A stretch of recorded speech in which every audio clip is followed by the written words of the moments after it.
Shalom. Hit the like button as you come in. Okay, hit the like button so that we can drive the traffic and begin the Sabbath.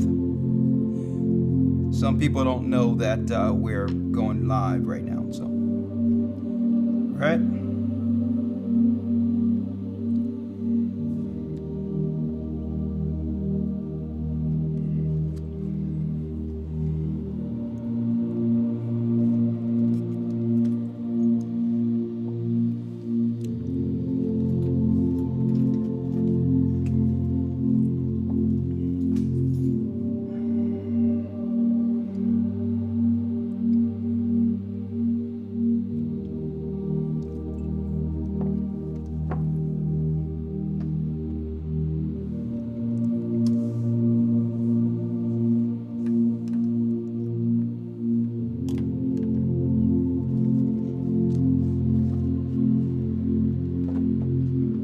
We're about to begin. Just hit the like button as you come in, please.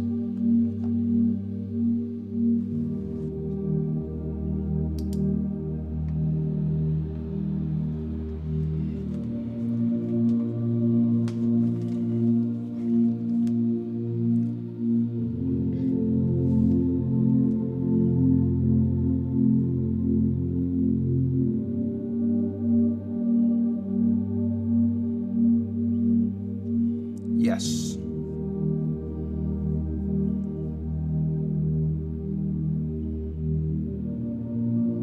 Okay, we're about to begin.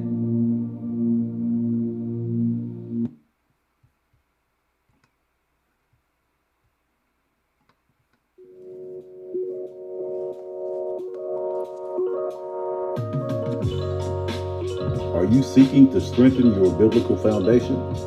Join us in the Hebrew Bible Academy, where we offer 12 weeks of in-depth learning in a structured environment.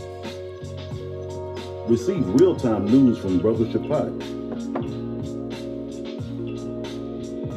and amazing lessons by Elder Ricard. Learn ancient Hebrew with Elder Lawyer.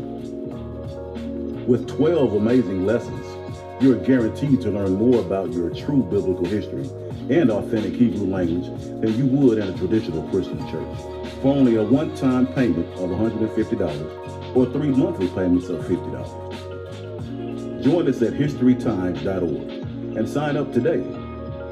It's not too late. See you in the academy.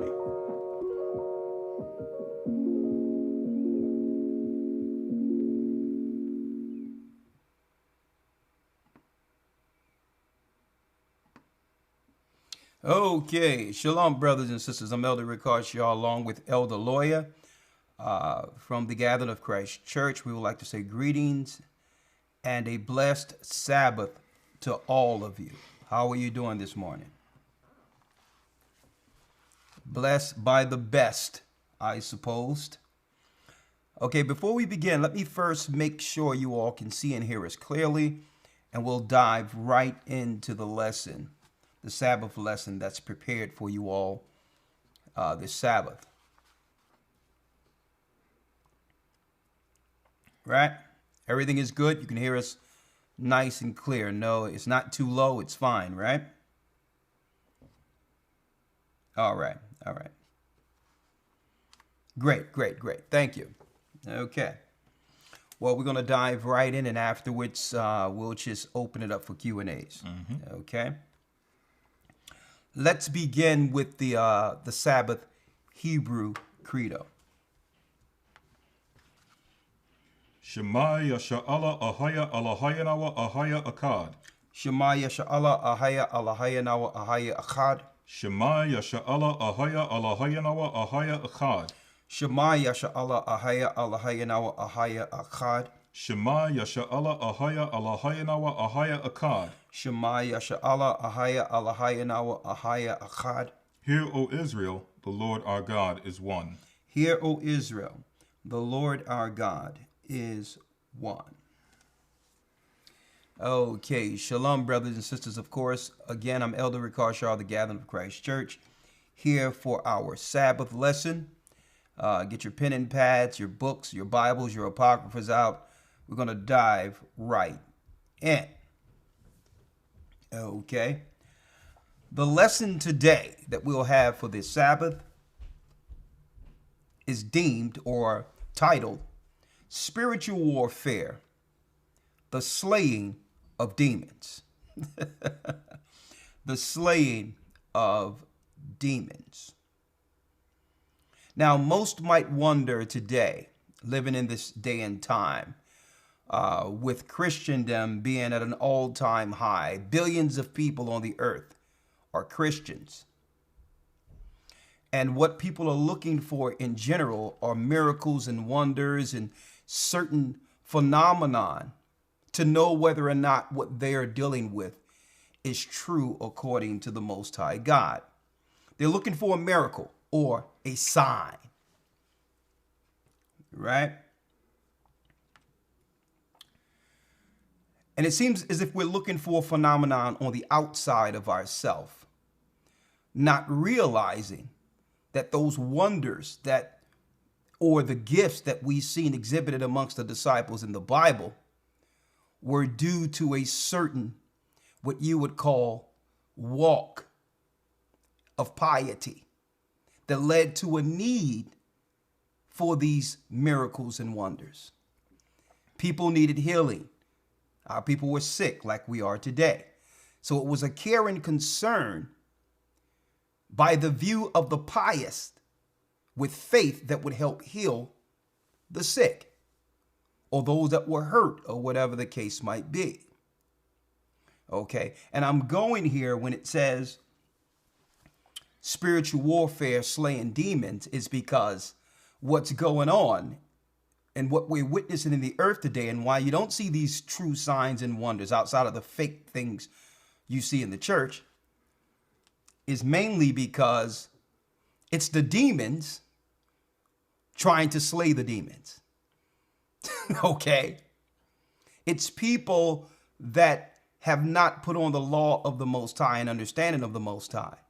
And that's why most don't witness what we've seen with Christ and the disciples in the Bible. But is it possible? It's more than possible. But first, the cleansing must happen amongst the righteous, the elect, the righteous elite in earth to see these signs in a large number. Okay? Our topic today, moving mountains by slaying demons. Which means if we get the things out of us that are a hurdle or what you would call obstacles from those gifts, then those gifts will be exhibited as signs on earth. You understand? Okay, Satan cannot cast out Satan. So first of all, let's begin with the fact that Christ told us in Matthew 24, near the end times, which we all are living in right now, folks. We're living in that time. Christ told us of these lying wonders that would be exhibited by the so-called Christian faith in the last days. Mainly the Christian faith. Why? Because believe it or not, folks, and we're going to tell you right out, Christianity, as we see it today, is the closest in parallel to the ancient Babylonian religion. It's really the religion that leads all religions and control the lesser religions on earth. Okay? So Christ was pointing out a co-op, or what you would call someone coming in and co-opting or taking over after the true disciples were martyred, to usher in Satan's religion under the guise of Christianity, and to show people out there that it was the true works of Christ they would perform on the earth, lying wonders, signs, so that others out there who are ignorant to Christ's true gospel and walk would deem those miracles the same as what we see or read in the Bible. So you might go to your pastor for prayer, or your prophetess, which she shouldn't be. She should go sit down somewhere. She's probably a witch 9 times out of 10. These women pastors that are totally out of order and evil and wicked at the core. You may go to her for prayer or some guidance, not realizing that she's dealing with, that's right, demon possession. So our lesson today, moving mountains by slaying demons. Miracles are happening, but the true miracles and the healings are not being publicized by the wicked and evil and perverse world.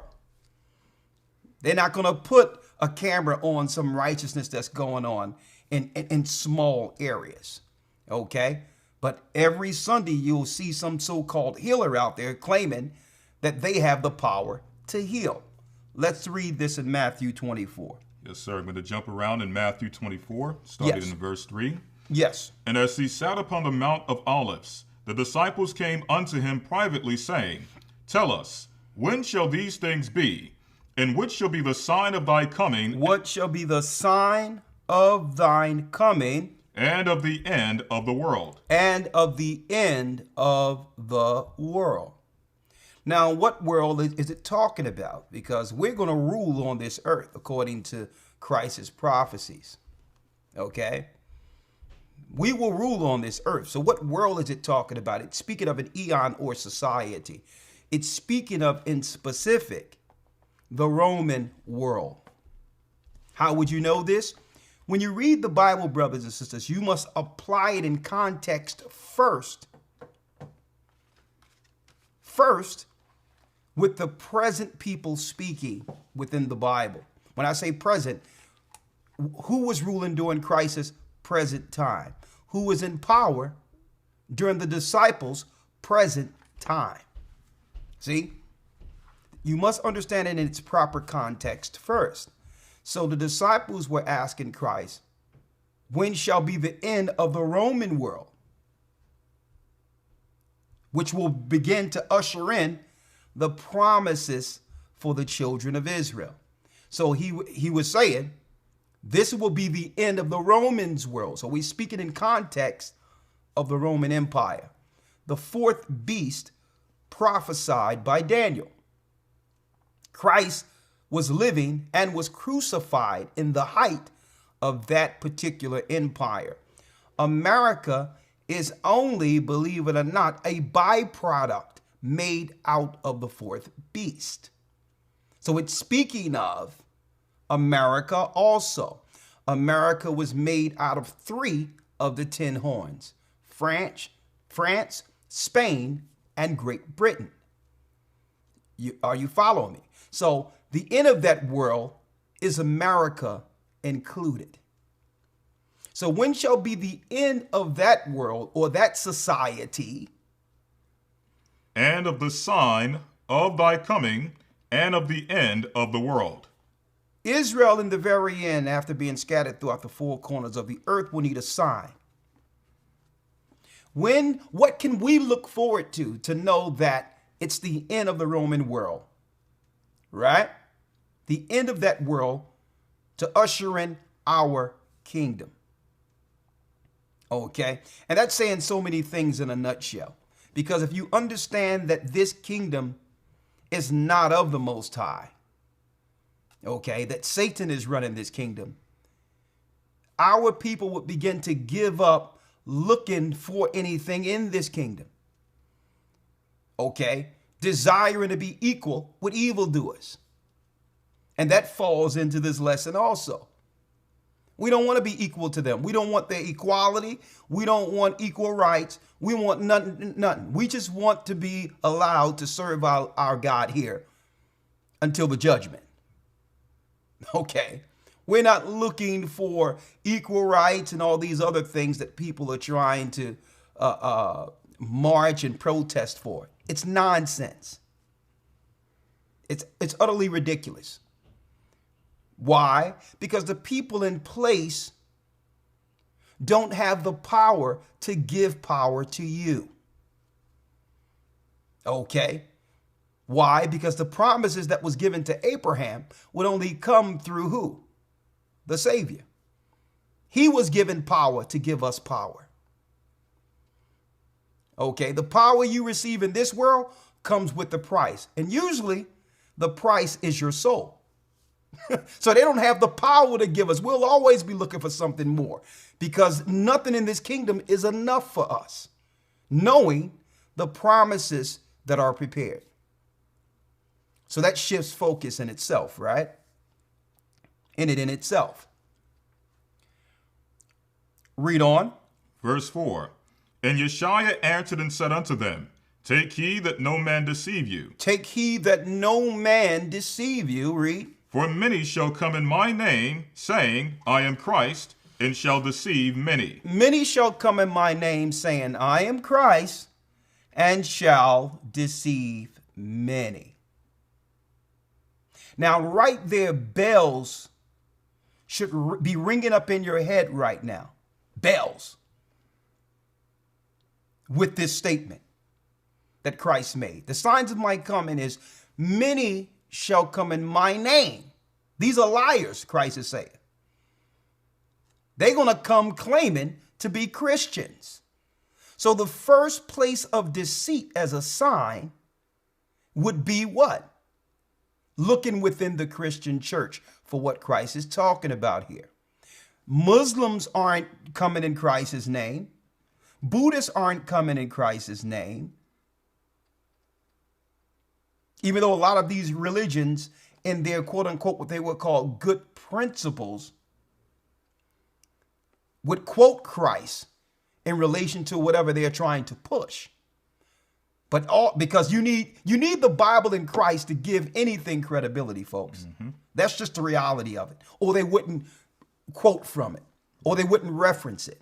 Mm-hmm. You never see someone in the Bible referencing the Gentiles' philosophies and leaders who know any better. So again, the first place we ought to look for this sign, Christ is saying, of his coming is within the four walls of your churches that's called Christian churches. That's where the deceit starts. And this is not an attack on good people who are trying to serve the Most High and had no options up until this time but to go to church. Opposed to the wickedness that's going on in this earth in their communities, we understand why our people need church, okay?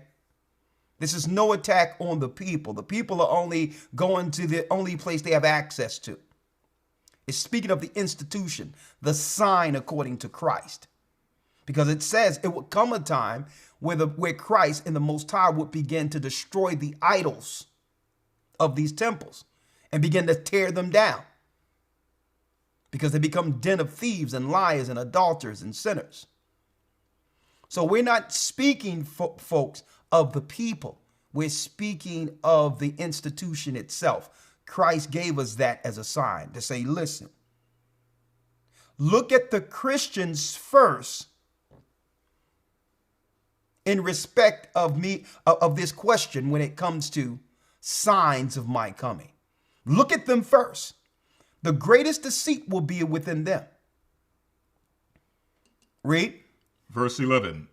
And many false prophets shall rise and shall deceive many. Many false prophets shall rise and deceive many. Now, when it's talking about false prophets, you must look at that, folks, paralleling one person being a prophet and paralleling them with the prophets in the Bible all the way up until Christ, the Old Testament prophets up until Christ, and parallel what they're saying. If they're not given prophecy out of the book without their own opinion, that's right. It's false. That's simple. Okay. It's simple. These are false prophets giving false signs. Like every other year, you'll hear a guy come out and claim that the end of the world will be on this date or that date. And namely, these people be Christians, when Christ told us that no man know the day or the hour? See, that's a deception.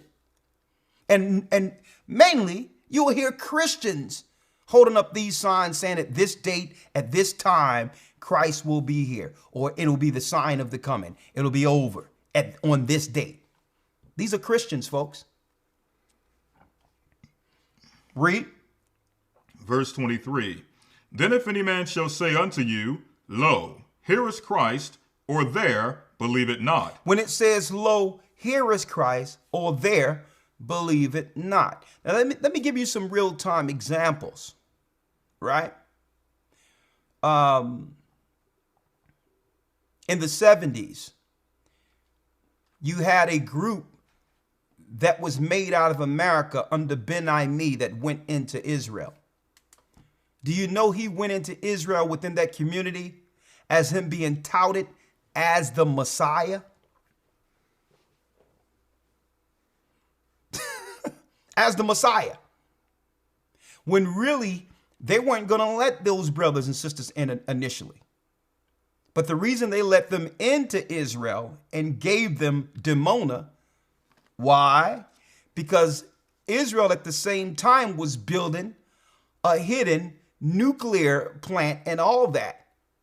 Okay, nuclear weapons and all that was being built in that area, and they was trying to hide that from the Nuclear Proliferation Act.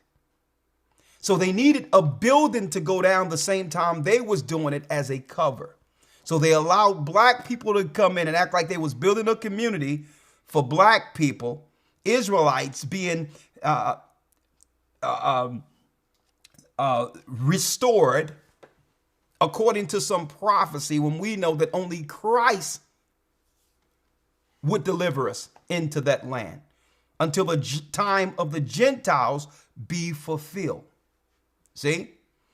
So they were using these people as a cover while they were dealing with building their nuclear plants and all that in the same area, and use these black people, simple as a day is old, as the cover. But the key point about this is they were able to pull this off amongst the ignorant of our people. I'm speaking of these black people, Ben Ami and all that, by touting that he was the Messiah that would one day, this would be the beginning of the restoration of our people in the land of Israel. Okay? And he was touted as a Messiah, as Christ. And I know for sure, not through my opinion, because I've dealt with them well before the passing of Ben Ami. Okay, that group deal with the whole Bible in parables or metaphorically. So when you speak of Christ, they'll look back at you and say, yes, we have met him. We know where he is. That's Ben Ami. See? To show you that that deception will also move well beyond the Christian faith by one claiming he is Christ, like Ben Ami. And I'm going to tell you who almost do it every year right up under your nose without you actually seeing it. Farrakhan. Every year he have what you call a Savior's Day that he heads up. He's telling you without telling you that he's the Messiah. See? Elijah would come before the last messenger is what he touts from year to year. And because we're so-called pro-black, we don't even realize we're being deceived by someone claiming to be Christ. He's just not outright saying it. He slipped almost one time and said it, but anyone with any common sense can listen to him and know that he's speaking of himself being the Messiah. Okay? So here are the signs. But yet all these messiahs has come and gone in this earth. But where's the healing? Where's the helping of our people? The healing of the brokenhearted. Right? Is this worse? Is this earth waxing worse since these so-called saviors has popped up? Elijah Muhammad was supposed to be a so-called savior. Right? Go on. Verse 24. For there shall arise false Christ and false prophets. And false prophets, bringing prophecy outside of what's already written in the prophets. Read. And shall show great signs and wonders. So they will show great signs and wonders. Insomuch that if it were possible, If it was possible, they shall deceive the very elect. they would deceive the very elect. One of the most monumentous Christian, I would say, movements on earth came under Martin Luther King, and that resonated throughout the whole earth. That was a Christian movement. I've seen the mountaintop. See? I may not get there with you. I've seen it where we're using the same bathroom and we're judged by our character. You know, what would he say? The character. The content of the character. The content of the character opposed to the color of my skin. Thank you. He's seen this decrepit garbage we are looking at right now.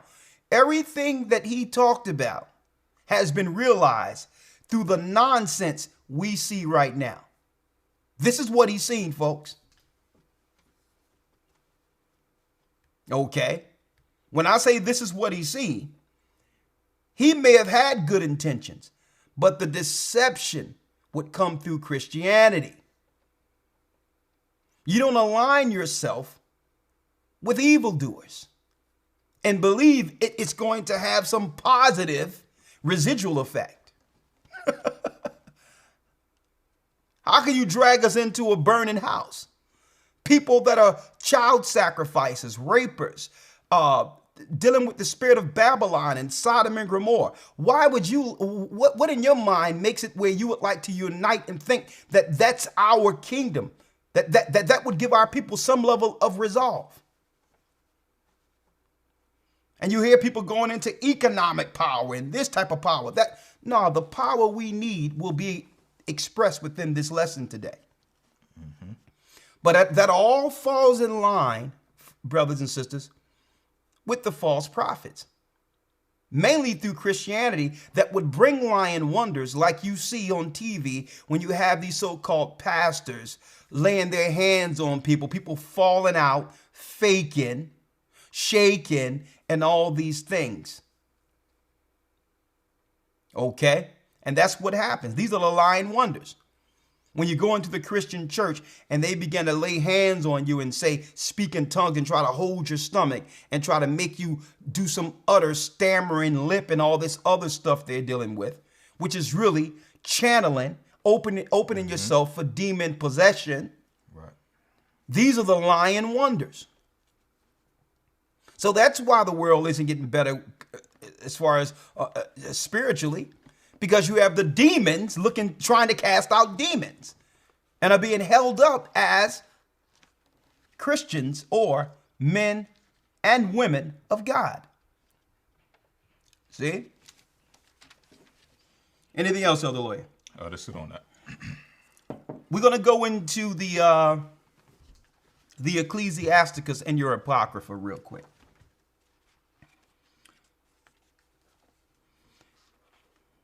Spiritual warfare, the moving of mountains by slaying demons.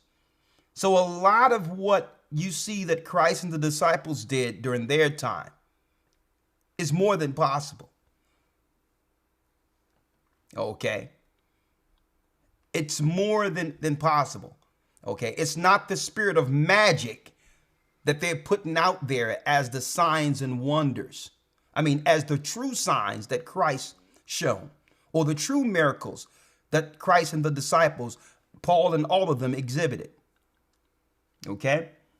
So let's go into that to show you why it isn't so, why you're not seeing it the same as when Christ and the disciples were walking the earth. Let's go to Ecclesiasticus 34 and 11. Ecclesiasticus chapter 34, verse 11. When I traveled, I saw many things, and I understand more than I can express. I was oftentimes in danger of death, yet I was delivered because of these things. I was often in times in danger of death, yet I was delivered because of these things. Come on. Verse 13. The spirit of those that fear the Lord shall live, for their hope is in him that saveth them. The spirit of those that fear the Most High. How do you fear the Most High? You keep his commandments. The spirit of those that fear the Lord. Let's get that. The fear of the Lord is a beginning of wisdom. Let's get that real quick. Right?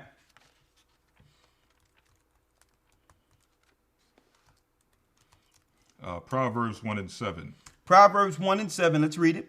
The fear of the Lord is the beginning of knowledge, but fools despise wisdom and instruction. But fools despise wisdom and instruction. The instructions are the law of God. So how do we fear the Most High?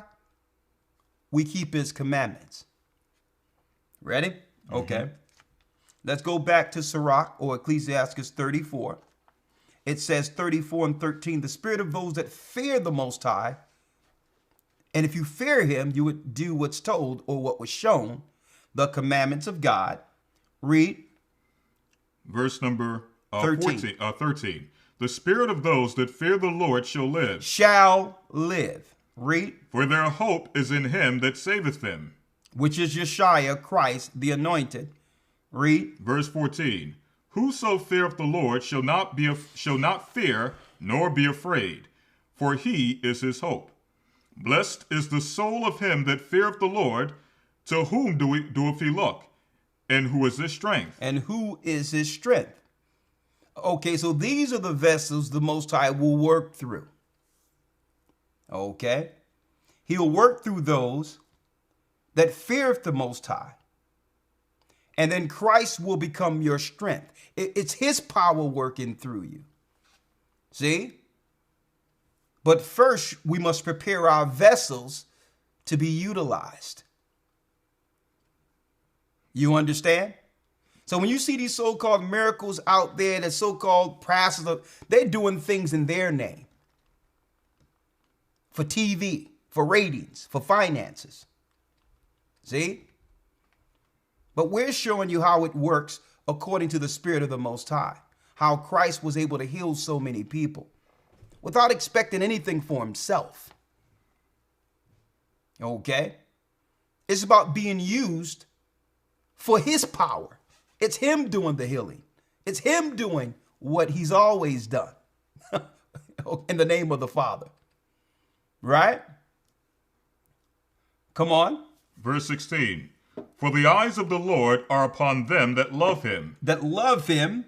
For he is their mighty protection and strong stay. So it says, for the eyes of the Lord are upon them that love him. So think about this. The Most High will utilize those to slay demons. And those are they who actually love the Most High.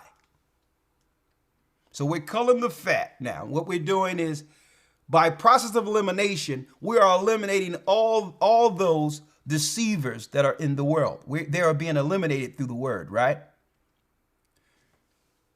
He'll use those that love him. So you might ask, what is love? Is that an emotion? Is that how I feel? The strong feeling I have towards God? Well, let's see according to the precepts. What is the love of God? Let's go to 1 John, the 5th chapter. 1 John 5 and 3. We're in the New Testament. 1 John 5 and 3. That's right before the book of Revelation. 1 John 5 and 3. Come on. For this is the love of God. For this is the love of God. That we keep his commandments. That we keep his commandments. The commandments are written of in the Bible. That's the love of God. So here's the problem. The same so-called pastors that are out there so-called healing and casting out demons and praying for people are teaching in their church it's okay to break the laws of God, which is defined, that action, as hatred towards the Most High. The reverse of love. The most we can do to show our love for the Most High is to at least keep his commandments. Okay? That's the love of God. Read. For this is the love of God, that we keep his commandments, and his commandments are not grievous. His commandments are not hard to follow. You look at them, read them, and do them. And by so, chart yourself a path towards his kingdom. That's how you get on the path of the Most High. You look at his law, read it, and do it. 9 times out of 10, when you read the law, it would be opposed to what you do naturally and what you've been taught to do. So that's your friction, these pastors, when it comes to the law. Okay? That's why they have a friction or a problem with that particular key facet, because 9 times out of 10, the law means change for us. Okay, and they're not trying to change. They want to stay the way they are and use the word grace to break God's law. See? No change. No repenting. See? So the love of the Most High, according to the Bible, is to keep his commandments. And see, and that's not following me or another man or whatever the case is. You can easily, on your own time, in our absence, go to Leviticus, go to Deuteronomy, go to the Numbers, go to the Old Testament and read the laws and compare what you're doing to the laws of God. And at that point, begin a relationship with him. You can't claim that you have a relationship with God and don't know the do's and don'ts according to that particular God. You may have a relationship with the wrong God, the God of this world. Just saying. Right? Finish reading. This is Sirach chapter 34, verse 16. Before you go there, stay in 1 John and get 2 and 4 real quick. St. John chapter 2, verse 4. Yeah, 1 John. He that saith, I know him, and keepeth not his commandments. He that say they know the Most High God and Christ. And I'm going to show you the trick that Christians do. Right? They know that Christ came to do the will of his Father. So when the commandments are spoken of and they're pointed to, I'm speaking of Christian leaders, to why they're breaking and being pointed out and singled out that they're breaking God's law on purpose. They'll say something like, well, Christ gave us 2 commandments and that's it. Well, no, you can't play the Son against the Father or the Father against the Son. Those 2 commandments was embodied in the commandments written of in the Old Testament. Because if you love your neighbor and love your brother, you will follow the commandments that were given to our family on Mount Sinai. There were moral, civil, dietary laws and ceremonial laws. It's how we have to civilly treat each other as a people. So loving your neighbor as you love yourself, it's impossible to do that without knowing the laws that are written in the Old Testament. And I'm putting that out there because this is how they deceive the unlearned amongst our people. They'll make you believe that Christ came with something different than the God who sent him. Well, Christ said 2 commandments. Everything else you don't have to worry about. Just love your neighbor as you love yourself. Well, how do you know how to love your neighbor as yourself if you don't know the civil laws that was given in the Old Testament? See? So read that again in 1 John 2 and 4. Yes, sir. 1 John chapter 2, verse 4. Come on. He that saith, I know him, and keepeth not his commandments. He that saith, I know him, but break his commandments on purpose. Right? Read. is a liar, is a what? is a liar, Is a what? is a liar, Is a liar. Many shall come in my name, saying, I am Christ, and shall deceive many, shall lie to you. Shall lie to you. Straight out liars. Read. is a liar, and the truth is not in him. So if they're lying and the truth is not in them, how can you go to them for healing, prayer, direction? See? If you love the Most High and keep not his commandments, if you claim you love him, but yet your actions are breaking the commandments of God, you are a liar. And that particular vessel cannot be used for the signs or the gifts of healing and all the other miraculous things we've read about in the Bible. See? Unless you have to be truthful to be utilized as that vessel to heal and to help others. Right? Now let's go right back to Sirach, Ecclesiasticus, and let's pick up at the 14th and 15th verse. Yes, sir. Verse 14. Whoso feareth the Lord shall not be afraid, or shall not fear, nor be afraid, for he is his hope. Blessed is the soul of him that feareth the Lord, to whom doeth he look, and who is his strength. For the eyes of the Lord are upon them that love him. The eyes of the Most High God, the God that sits on the throne in heaven, is upon those who love him. That's not an emotion love, folks. We can only show our love by keeping the commandments that were given to our forefathers. I don't care what the heathens try to philosophically explain off. It's only the heathen doctrines that are teaching the law is done away with. The law doesn't apply. Only the love of Christ and all this other garbage, because they never was held to those standards. They didn't receive the law, statutes, and commandments. So they use philosophy to explain off why it's okay to break God's law, which is ridiculous in itself. Read. He is their mighty protection and strong stay, a defense from heat, and a cover from the sun at noon, a preservation from stumbling, and an help from falling. So now when we're used as that vessel, read that last piece again, that whole verse. Yes, sir. Verse 16. For the eyes of the Lord are upon them that love him, for he is their mighty protection and strong stay, a defense from heat. A defense from heat. And a cover from the sun at noon. That means you're overshadowed and protected from being hurt. Read. A preservation from stumbling. A preservation from stumbling. He'll direct you from stumbling to the degree of fall. Read. And an help from falling. And a help from falling. Do we all not need that?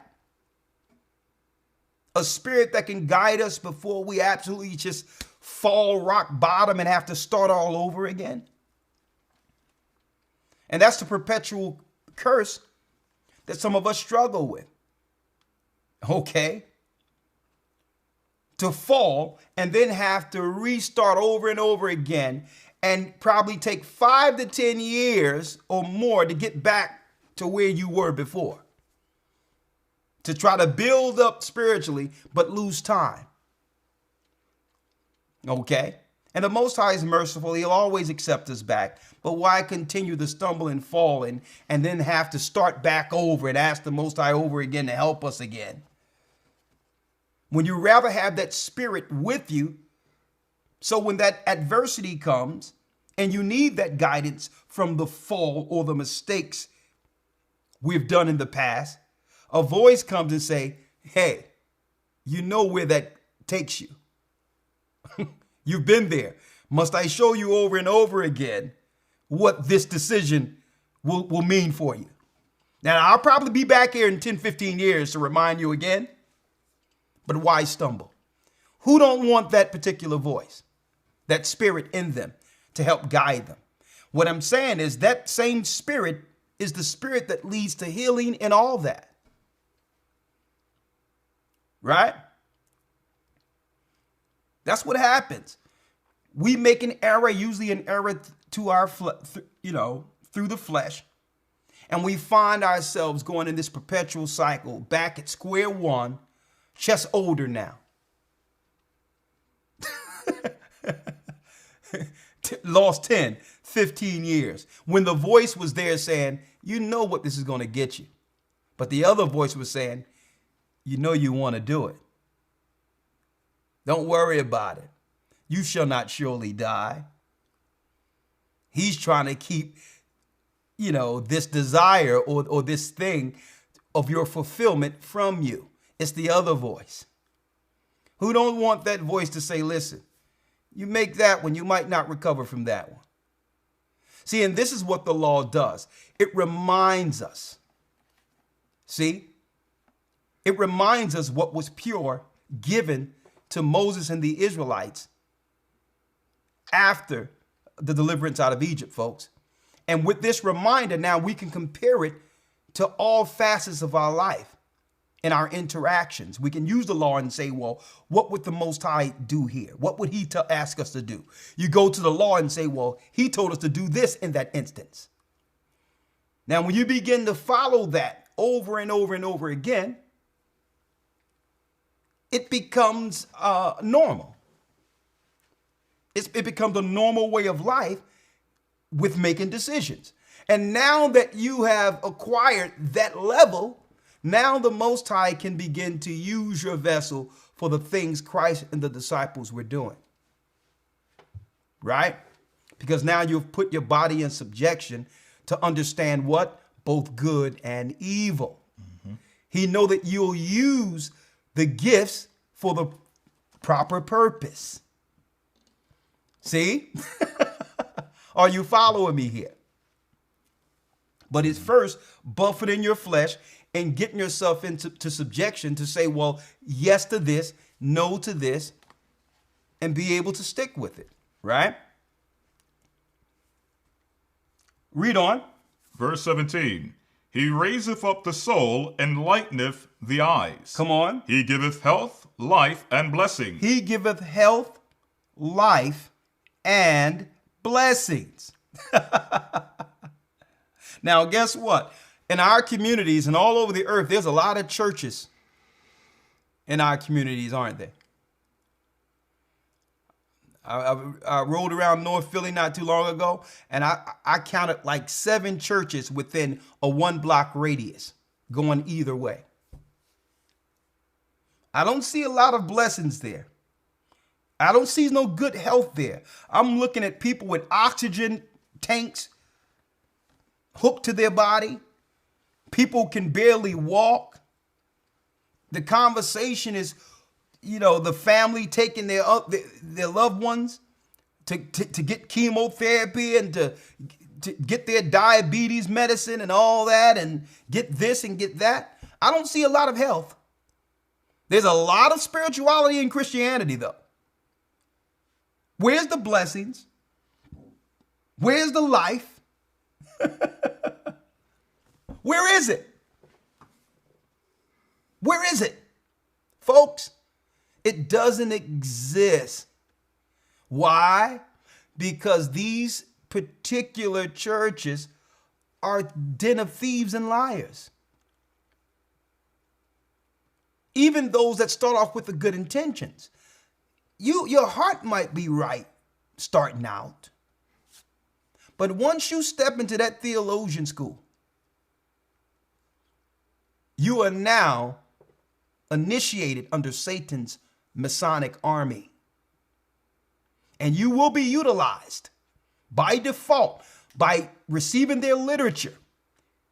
You will be utilized to destroy your people and have the examples of what we see in the communities today. Period. And I'm talking about as a whole. There's always outliners and exceptions to rules. But as a whole, you look at our community and you let us know, has church served us right? Okay? Look like a bomb been dropped. The church can look okay, but outside the community, like a bomb dropped on it. That's like having the kingdom of heaven come down amongst us with Christ, and you go inside the building and it's all kept. But the whole earth is decrepit and decayed, and somewhat cracked vials all around the place, and paraphernalia strung all over the place, used paraphernalia and dirt and trash. Doesn't make sense that the temple is kept. But what we're really seeing, the community around the temple is really the spirit in the temple. That's the spirit. Okay. Come on. Verse 18. He that sacrificeth of a thing wrongfully gotten, his offering is ridiculous, and the gifts of unjust men are not accepted. He that sacrificeth of a thing wrongly gotten, read. His offering is ridiculous. His offering is ridiculous. You can't offer what you want to offer to the Most High and think it's accepted. Okay. He requires a specific offering and obedience from those he created.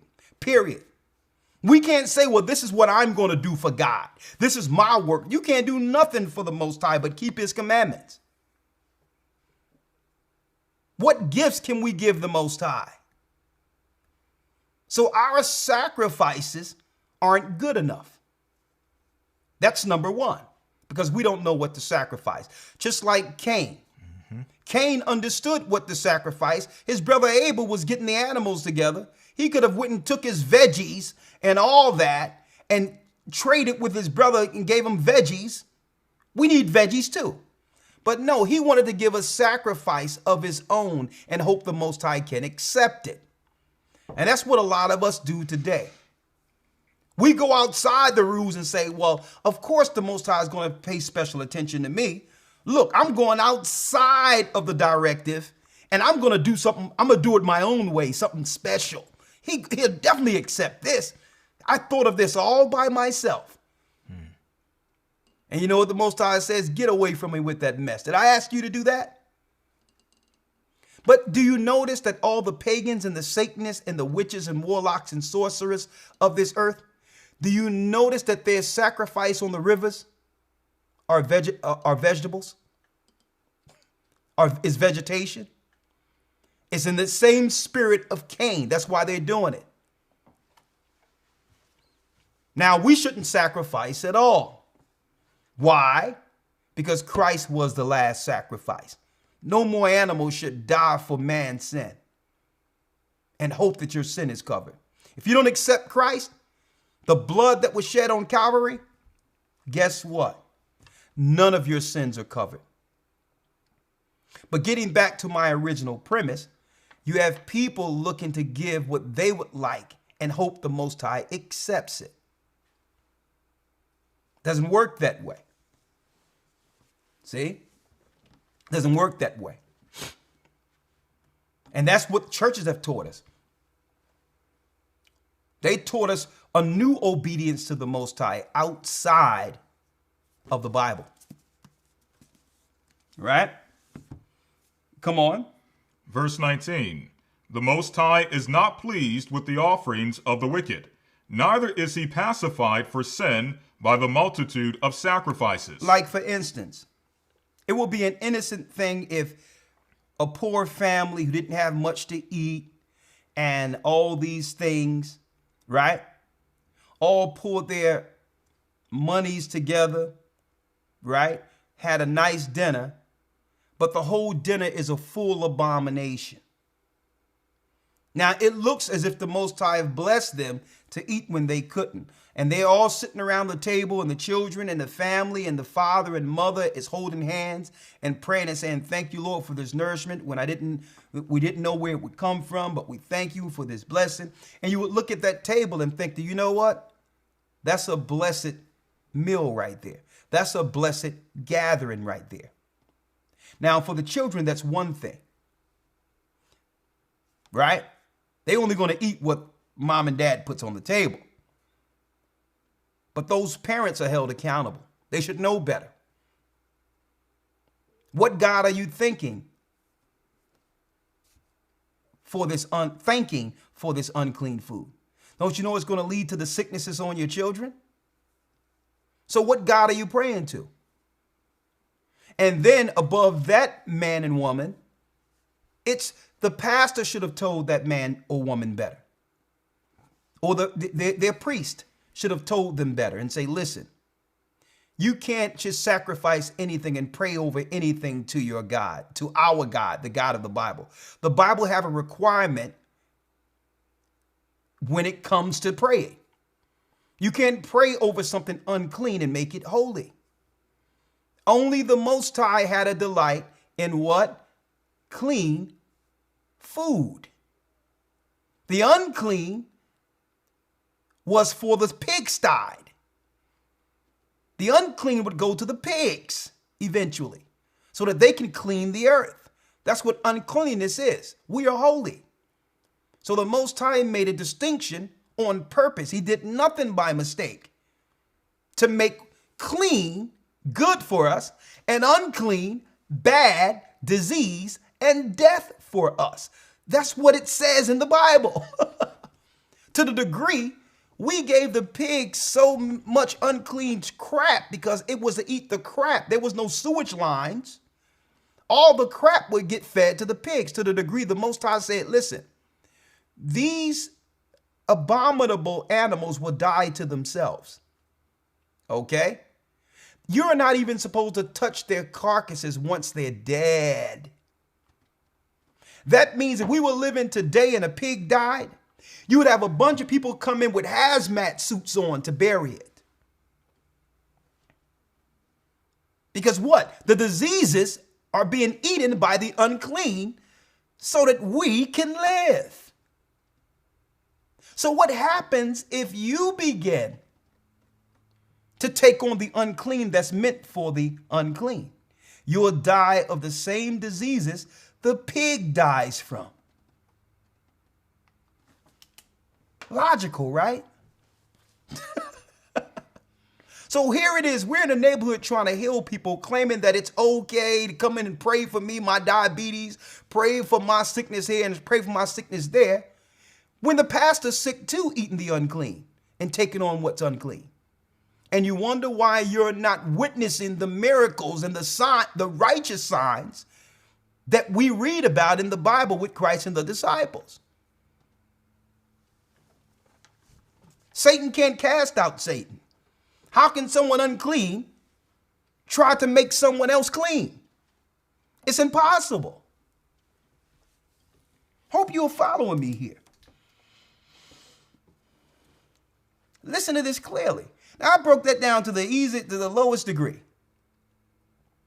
And it's a shame, but this applied to all facets when it comes to the uncleanness.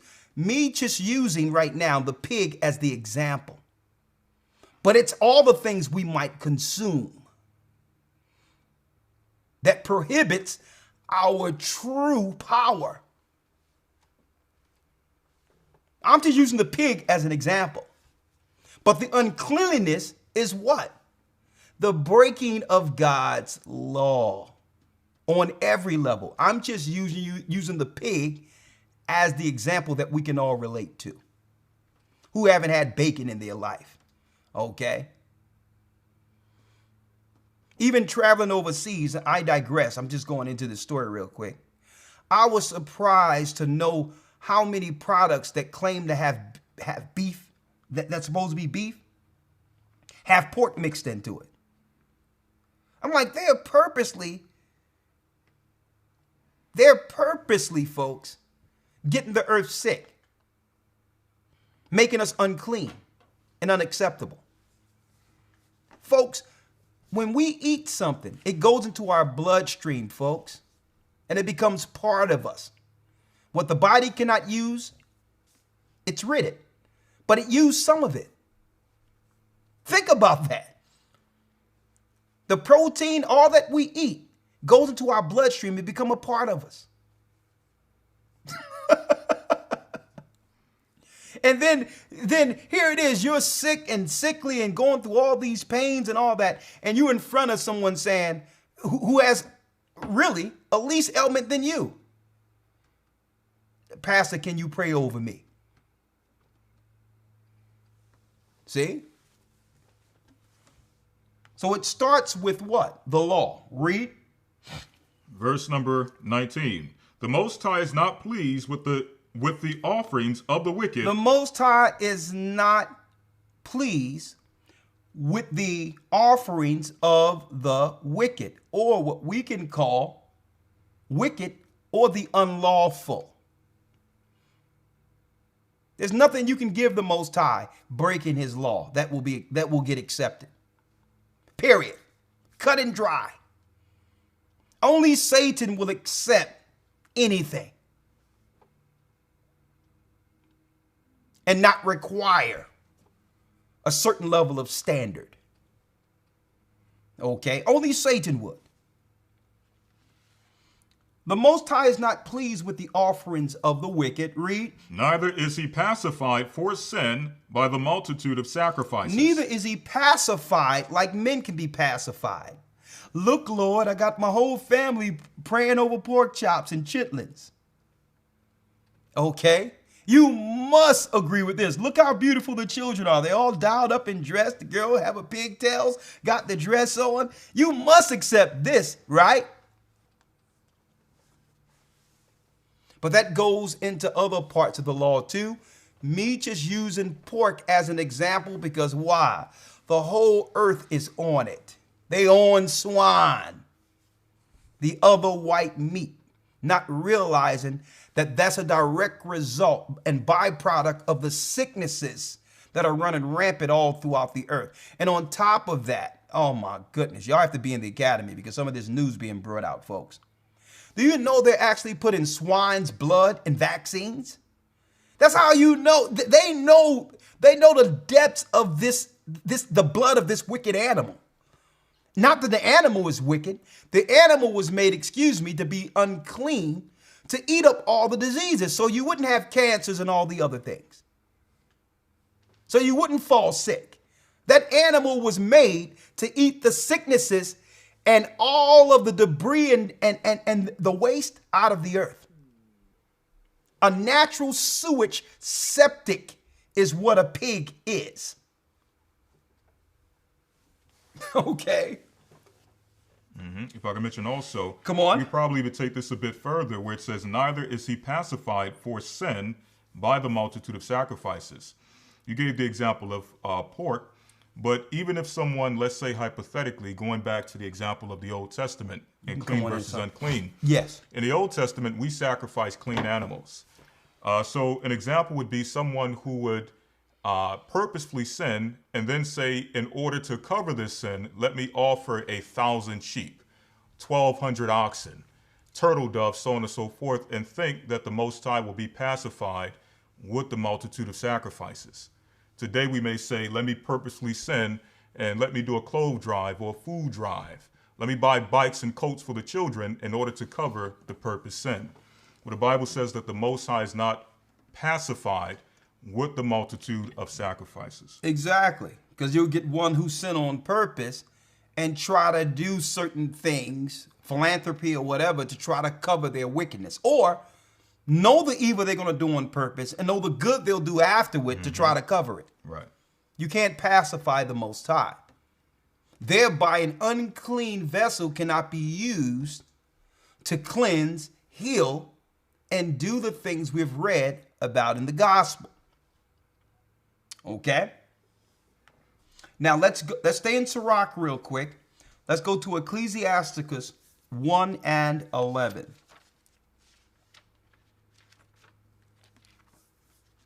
Ecclesiasticus chapter 1, verse number 11. Yes. It says here, the fear of the Lord is honor and glory and gladness and a crown of rejoicing. So the fear of the Most High, keeping his commandments, is an honor and a glory and a crown of rejoicing. See, now you're one with the heavens. You have overcome the world. See, read. Verse 12, the fear of the Lord maketh a merry heart, a glad heart, and giveth joy and gladness and a long life. And a long life. and a long life.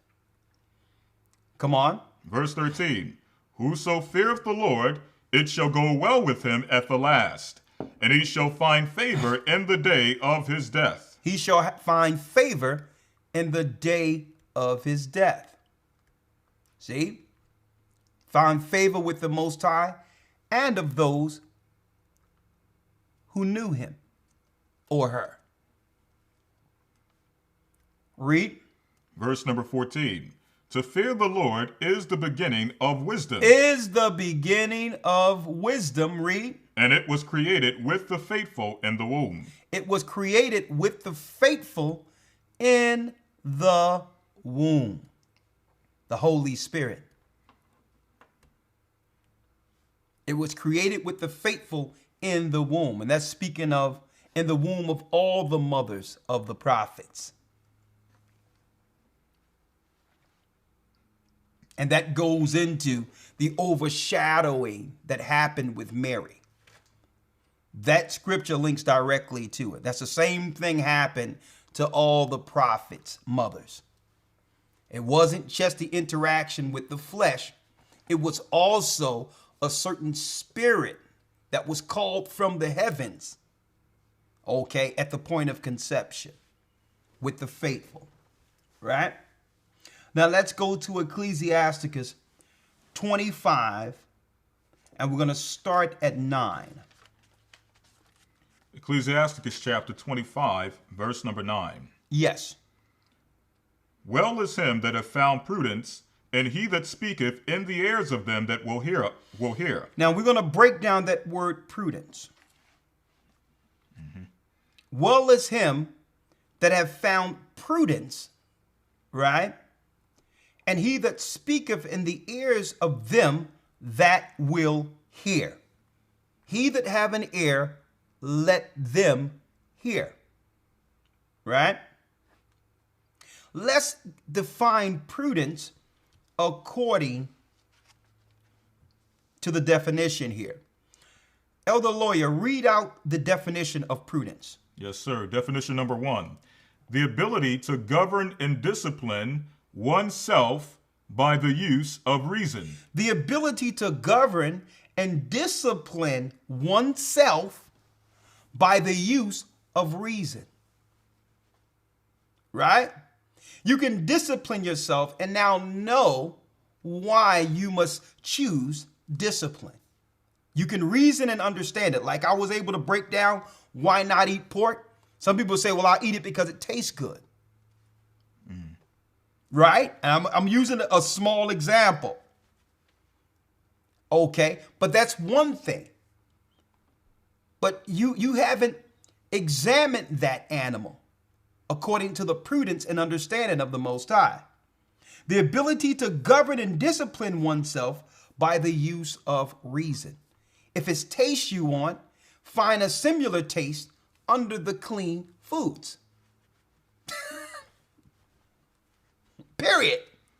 Right? The ability to govern and discipline oneself by the use of reason. Go on. Number 2, sagacity or shrewdness. Being shrewd. In the management of affairs. In the management of the affairs the Most High have dubbed out to you. Right? Sagacity and shrewdness in the management of affairs. Taking care of your business. Read. Verse 3. Skill and good judgment in the use of recourses. And resources. Resources, Salaki. So you have skill and good judgment in the use of the resources you are blessed with. You know how to take what you have to make more. You do what's right with what you don't just waste your resources. Right? Read. Number 4. Caution or circumspection as to danger or risk. So also you weigh the risk of actions. Now, if our people or people of the Most High were taught these things and had these things as a law within our communities, all together, where everyone in the community would have to comply, don't you believe that our case, our conditions, our lives would change overnight?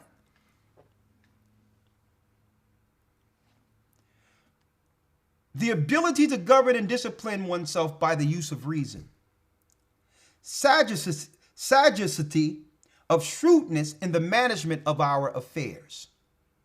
Skill and good judgment in the use of resources. Caution or circumspection as to danger or risk. So anything I'm diving into or participating in, I'm weighing the rewards, if there's any, with the risks, and making a decision based on the knowledge of the Most High, according to his word, according to his law. 9 times out of 10, if you follow this, you're going to live a long life instead of walking carelessly without law. So these are the vessels that the Most High can use to heal. Right? And for those who've come in, this is a spiritual warfare lesson. Moving mountains and the slaying of demons. Okay, this is not no presto magic what Christ and the disciples were dealing with. It wasn't even about that. It was something about how they kept their vessels to be utilized, which led to the healings you read about in the Gospels and the works of the disciples. It had everything to do with how they kept themselves in obedience with the Most High concerning the law that was given. Through that vessel, the spiritual realm can work. Through that vessel, where it's not your work, it's Christ's work. It's the Holy Spirit's work. But it's our sins that separate us, that breaks off, believe it or not, folks, that sense. The same as you have a sense of smell, touch, hear, to be able to see. That's a sense in you to be able to use the Spirit to help others. Okay? But it's blocked through sin, disobedience, and evil doing. See? It's another sense. Your spirit is more powerful than you can believe, but it cannot be utilized. Why? Either we're walking lukewarm and walking in the middle, or we're just a child of the world, where the Most High have no union with. Okay? But if you choose a side and walk in that side, eventually the evidence of the Most High will show forth before man. And I'm going to go there in a moment.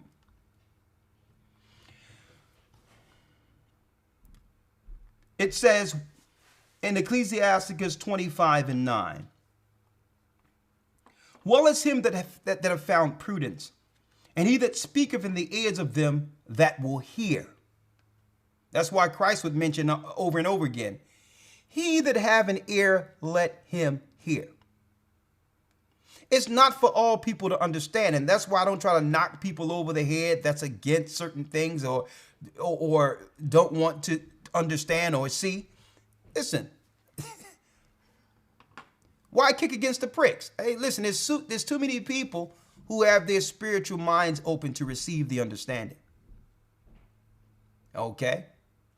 Why contend? If you don't want to see, shalom. Peace. It's good. Finish reading. Yes, sir. The rest of verse 9. "And he speaketh in the ears of them that will hear." Verse 10. Yes. "Oh, how great is he that hath found wisdom, or that findeth wisdom. Yet is there none above him that feareth the Lord. But the love of the Lord passeth all things for illumination. He that holdeth it whereto." And it says, "For the love of the Most High, which is through his law, passeth all things for illumination." So when they're talking about this illumination, it's speaking of being enlightened, to see the world outside of its control, outside of you being a part of that control mechanism, being a product of those that are being moved around like pieces on a chessboard. This illumination that it's talking about is seeing things as the Most High sees them, being able to step outside of whatever you're dealing with and view the world rightly. See? So now you can see the world for what it is and be utilized to help it. Now, Satan has a form of what you would call illumination,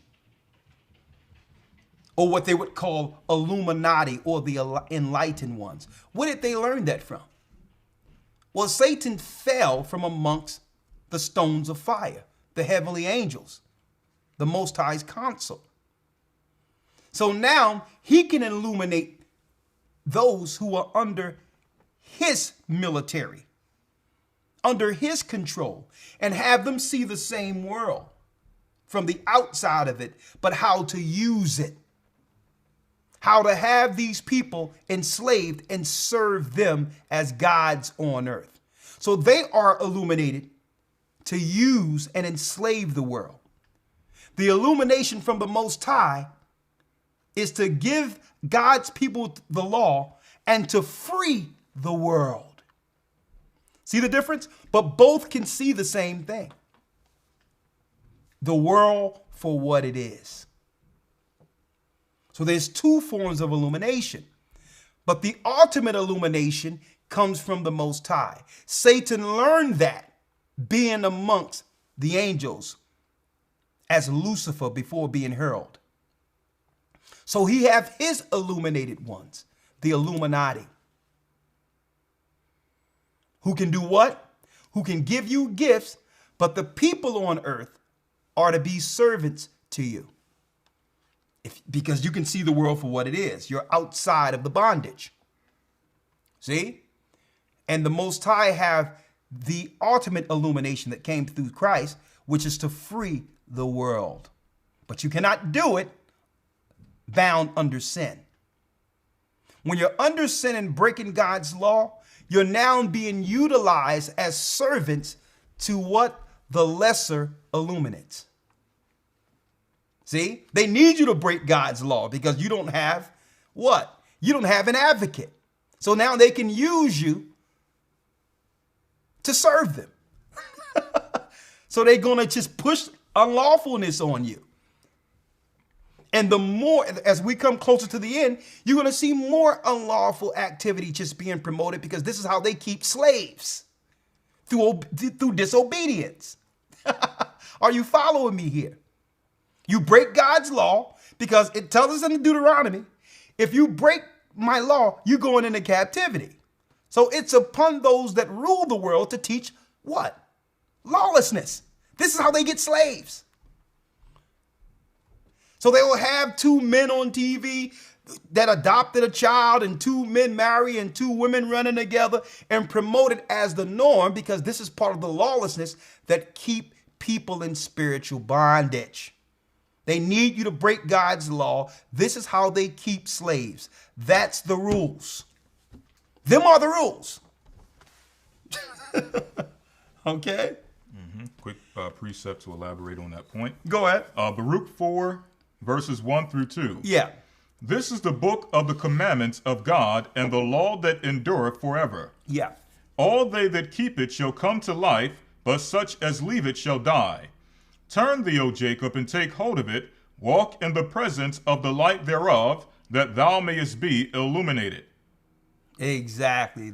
Read that again, Elder Lloyd. Yes, sir. This is the book of the commandments of God and the law that endureth forever. All they that keep it shall come to life, but such as leave it shall die. Turn thee, O Jacob, and take hold of it. Turn thee, O Jacob, which is the children of Israel who are scattered, the poor people that are scattered throughout this earth. Take the word of God. Come back to the commandments that's written of in this Bible. Read. Walk in the presence of the light thereof. Walk in that light. That thou mayest be illuminated. That thou mayest be what? Illuminated.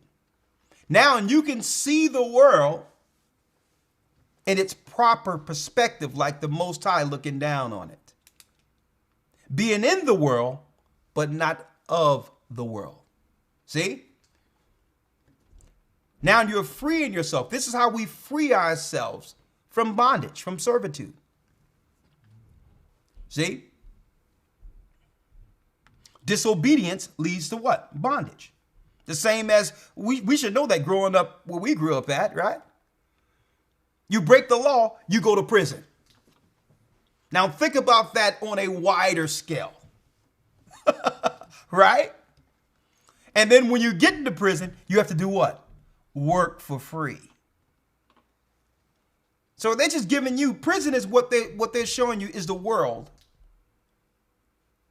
you know, on a low scale. You break the law, you must now do what? Pay a debt to society. And who's going to benefit from that debt?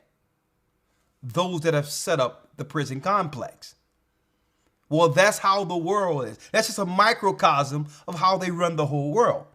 They have Jacob do disobedience, and by doing so, you're forever subservient to the masters, the illuminates.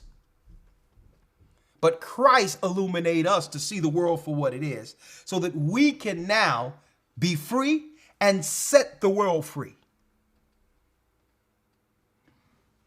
Okay? Let's go back. Yes, sir. This is Sirach 25, verse number 12. Yes. The fear of the Lord is the beginning of his love. The fear of God, which is keeping his commandments, is the beginning of his love. And faith is the beginning of cleaving unto him. And faith is the beginning of what? Of cleaving unto him. Of cleaving unto him. That's what faith is. Right? We begin to cleave to the Most High. And thereby get direction. See? So now, we've put on the Most High's law, statutes, and commandments. We discern good from evil. We're choosing right through faith, cleaving on to the Most High. And through that connection, nothing is impossible. Now you're ready. Now you're prepared. First, he had to get you out of the mire, out of the pigsty, no pun intended, to understand right from wrong on every level, moral, civil, dietary, ceremonial, to understand him and what he gave our people. He didn't give this information to the Egyptians or to the heathens. He saved us out of them and gave us a higher, greater light and understanding with his law. See? So we begin to cleave on to that. And now he gives direction and say, okay, we have some good people out there that are amongst the enslaved. A lot of good people who have no direction, who's searching for me. I need you to go out and bring them. Give them the understanding and guide these people to my law. I'll take them up from there. But there's some people out there who need this direction. I've been praying for this direction. How can I finally get my life straight, not just on earth, but with the Most High, my true purpose? Well, my purpose first as God's people, as a child of Israel, is to follow God's law. And I'm going to say this too. Whether you be an Israelite or a Gentile, why am I saying this? There's no child of God in the wilderness that didn't receive the law, statutes, and commandments of God. If you're going to call yourself a child of the Most High, you must begin at square one. Mount Sinai, where the law was given. Anything outside of those that are under the law are heathens. Okay? They're heathens. They don't care about anything. They serve lesser gods. They just enjoy what this life has to offer. Don't believe in anything after this. Okay? They're heathens. Like your atheists and your agnostics and all these others. Yeah, they're good philosophers and are educated, but they're dumb. Okay, spiritually, they're dead. Okay. Those that believe, I'm speaking of Gentiles too, must first start understanding our law. Even though you're not held accountable as we are to every facet of it, that's a good beginning. Okay? No more Sunday worship, ever. Not at all. Period. No more Sunday worships. And a matter of fact, the brother revealed some information. He reminded me of some information yesterday of how they were able to philosophically convince people in America to worship Sunday, even though it was a day to worship Satan in ancient heathenistic civilizations. We're going to be bringing that forth also. But these are the small things you can do. Never go to a Sunday church again. Revolt. Serve the Most High on the Sabbath. If you are out there, brothers and sisters, that you haven't gathered with one of our churches, but you go to a church, come to our church on Sabbath. Get your food right here on the Sabbath. We don't even have to know you. And you'll be more fulfilled and understand this word than what's going on in your Christian church. Okay? It's evil at its inception. Okay? The foundation is evil. Okay? So again, we must cleave unto the Most High. Now our vessels can be utilized. Let's go to Ephesians in the New Testament now.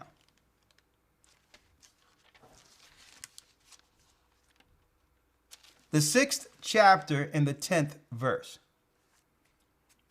Ephesians chapter 6, verse number 10. Yes. Finally, my brethren, be strong in the Lord and in the power of his might. Put on the whole armor of God, that ye may be able to stand against the wiles of the devil. Put on the whole armor of the Most High, so that now you're able to stand against the wiles of the devil. Because exactly when any of us choose to do right and serve the living God, Satan will send agents of temptation. So now you have to have on an armor. Understand that every day in this life is a challenge and battle. Every day. There's no one in the military that's going to go out, be sent out to fight without the proper armory, protection, and weaponry. Okay? Understand that when your children, when you and your children walk out your doors, because really the only controlled environment as we see today that could be controlled is our own homes. Outside of that controlled environment, folks, every time we leave out that door, you're walking into a war. And that's the reality. Now, through the technology of the internet and all that, the war is in our homes. We just letting everything in. But all in all, it's a deadly war that we must prepare ourselves in. Okay? Understand we're in a battle. We're in a fight. There is a fight going on that's being waged on us on levels that most would never dare to understand. But look at our communities. None of that, how we living and what's going on with us, is by chance. Everything you're seeing, the discrepancy, the immorality, all of that was planned, folks. Okay. Like, these people want to be unlawful. You know what? We're going to put an invisible gate around their unlawful activity and perpetuate it. Right? And consciously, they'll know that they cannot cross that invisible barrier, that they can only do their unlawlessness and their wickedness to their own. Subconsciously, they know they can't cross that invisible line. Okay, so since you want to be unlawful, I'm going to make it where you just take each other out. where the battle is no longer from the outside or the illuminate ones who have made the matrix. The battle is battling the demons that's one amongst each other through the unlawlessness. Right? It says in Ephesians 6, finally, my brothers, 6 and 10, be strong in the Lord and in the power of his might. Put on the whole armor of AHAYAH the Most High, that ye may be able to stand against the wiles of the devil. He have many tricks. One of his greatest tricks is making people believe that they're spiritual, like your pastors. Make you believe that because someone is a good orator or can do a presentation, that he's qualified to lead the flock of the Most High. Right? But the majority, and it's unfortunate, the majority of those that are placed in high position in the churches are really, believe it or not, folks, the unlearned amongst our people. They're the unlearned. They just seem as if they're learned to us. But the majority of pastors, folks, I know, I'm from a long line of them. On top of that, one of our first ministries was sharing in a church. And these guys in our communities, they don't really prepare anything, folks. There's books that's sent to them. They get on this organizational mailing list that they got to pay a fee for once a month. And this place sends them Sunday lessons for their children and what the lesson will be from week to week. And that's why the majority of churches are teaching the same thing within our communities. And they actually transform from, not transform, but transcend from one subject to the next flawlessly almost the same time. Because they're being directed through these books. They have these books they read out of it. They put it in front of them with the Bible and teach the congregation. So they're really puppets teaching the confusion that's being exhibited within our communities, because our communities start with its spiritual leadership first. And what we're seeing is a people within communities with no leaders. Obviously, when your pastor cannot independently vet certain information and say, I shouldn't be teaching this garbage. Comparing that to they just open that crap up and show you the mindset of the people they're putting in front of us and teaching the same garbage. So they can't have a learned man that would study the Bible in position in the Christian churches. They can't have it. So you become a part of the organization or the Baptist coalition or whatever they want to call it. You pay your dues, and in return, you'll receive a package each week to teach your congregation. Ask your pastor if you don't have this package. And then the question is, you ask your pastor, I thought you were teaching me. You're nothing but a glorified taskmaster. That's what you are. Right? Read on. Verse 12. For we wrestle not against flesh and blood, but against principalities, against powers, against the rulers of the darkness of this world, against spiritual wickedness in high places. Against spiritual wickedness in high places. So understand you're in a war now. You have the law, you discern good and evil, you have cleaved with the Most High, now being prepared for the battle.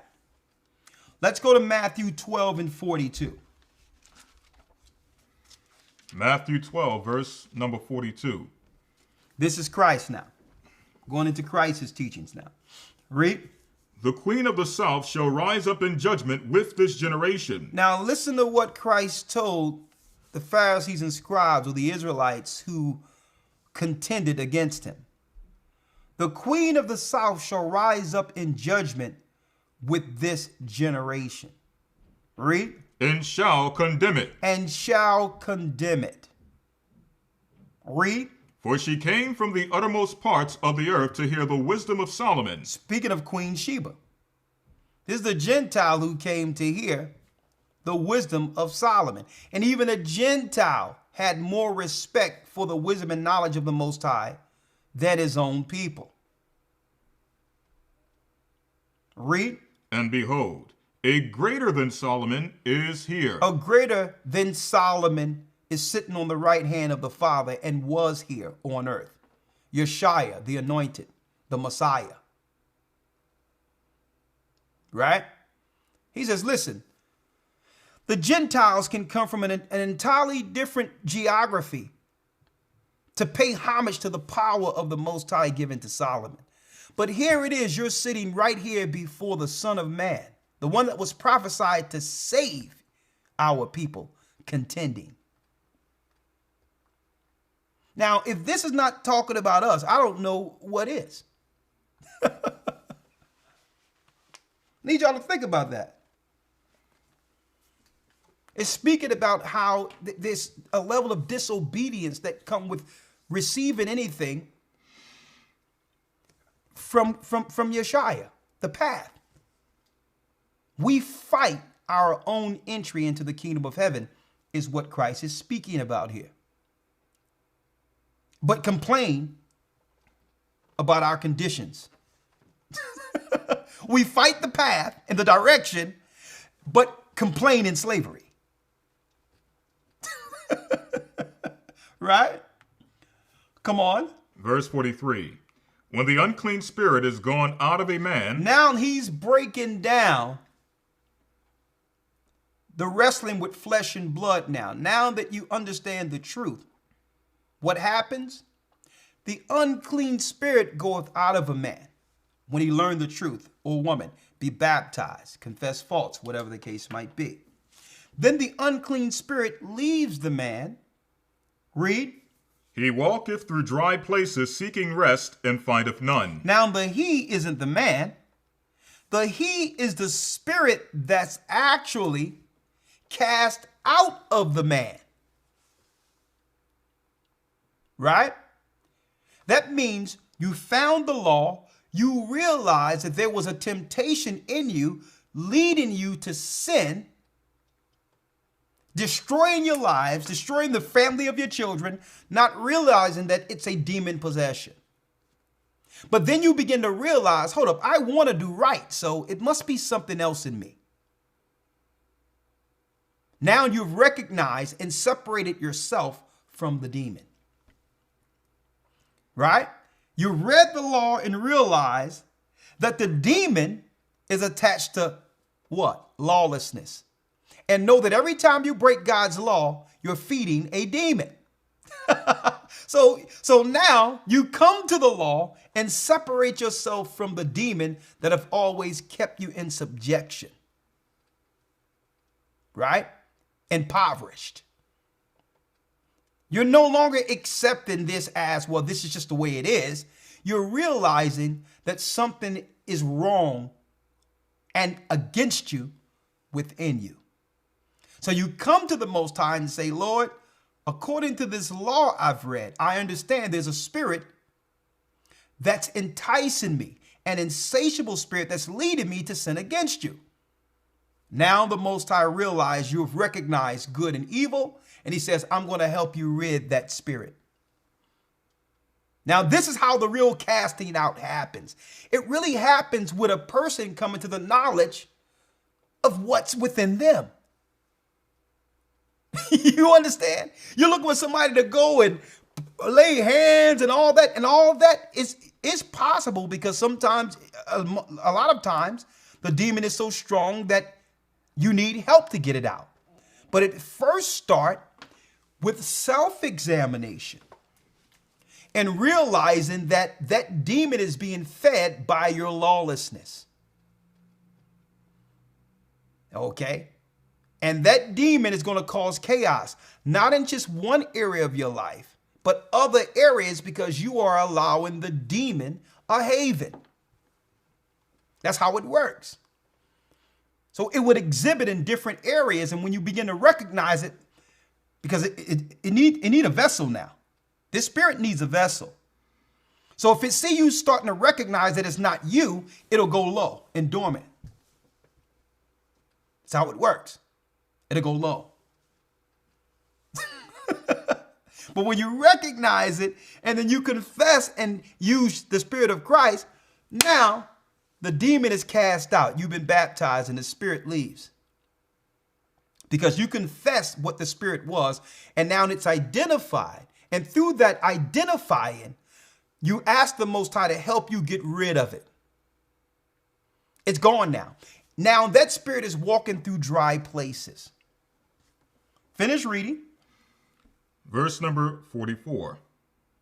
Or I'll go back to 43. When the unclean spirit is gone out of a man, he walketh through dry places, seeking rest, and findeth none. So he's looking for another body, a place to live in, but findeth no resting place, that it's comfortable. It need a comfortable body to reside in. Read. 44. Then he saith, I will return to my house from whence I came out. He says, I'm going to go back to the person who cast me out and see if there's entry. See if that person will allow me back. Read. And when he is come, he findeth it empty, swept, and garnished. Empty, swept, garnished. He find this person whole, walking in the light without sin. Now, because of that, the spirit cannot enter, but it watches. It waits for opportunity. Right? It watches. It knows who you are. It's one with you. It knows all your behavior, your thoughts, all of that, because it was once a part of you. It see you trying to be holy, reading, praying. It see you walking righteously, and it cannot enter. Read. 45.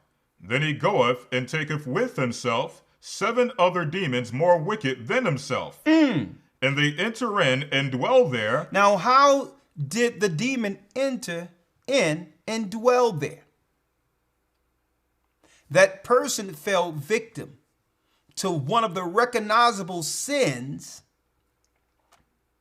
that the demon was able to behold. It fell victim. And he says, you know what? If this person recognized the same patterns before the baptism, before confessing and ridding me, it'll know I'm back in the house. It'll know that I'm entered again. So I can't come in by myself. I must go and bring 7 demons and be there for the right opportunity. So when that person sin again, I'll go in with 7 others. So it'll be recognizing all the other chaos, and I will survive in this vessel. I can use this vessel for my own will now. See? That's how it works, folks. And then you wondered why people get different thoughts and schizophrenic and bipolar and all these other so-called diagnoses or chaoses in his life, in people's life. And they are excusing confusion and all that. Why? Because they're not alone, folks. That spirit now have taken 7 other spirits so that it could reign in your body and not be recognized. Christ has given us the insight of what our people and what we go through in the state of demon possession. When a lot of us think of demon possession, we think of the exorcist, spinning heads and the Catholic Church coming in and someone spitting green and speaking in different names. Well, that's the height of demon possession. That exists. But what we're talking about right now is people walking deemed normal in our society. Okay? They have made demon possession a normality. right? They've made it a normality. You know, and I digress. I was looking at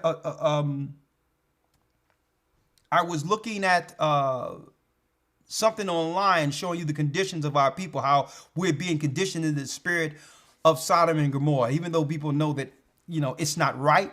It's about the conditioning to make you accept demon possession as the norm. How there was this brother, arms like mine, probably bigger than mine, legs, all that. And he was dressed like a woman track star. I'm talking about this guy was tall, strong, and all that, you know, with a weave on. And next to him was two white girls with some referees and all that about to blow the whistle. This guy is shattering every woman's record in sports known to women. In his mind, he's claiming that he's a woman, just trapped in a man's body. And I'm giving you the example of how Satan is pushing this out in the media to have us do what? Normalize demon possession. Because his plan at the end of this is to have them all align themselves together as an army against the righteous at the end. LBGT and all that is an army, folks, of demons. Demon-possessed army that will be used to extinguish what's normal, to fight against the right at the very end. That's what it's all about. Feeding the demons. These are people who've always struggled with a lot of scenarios.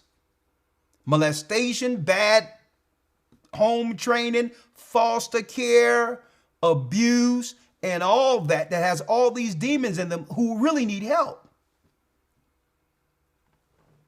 And you have some of these people who understood their faults and where they were wrong and fell back into the wickedness, and more demons came in to feed the chaos, the dysfunctions. So they call it dysfunction.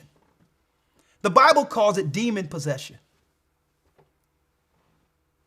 Okay? So Christ is giving an example right here.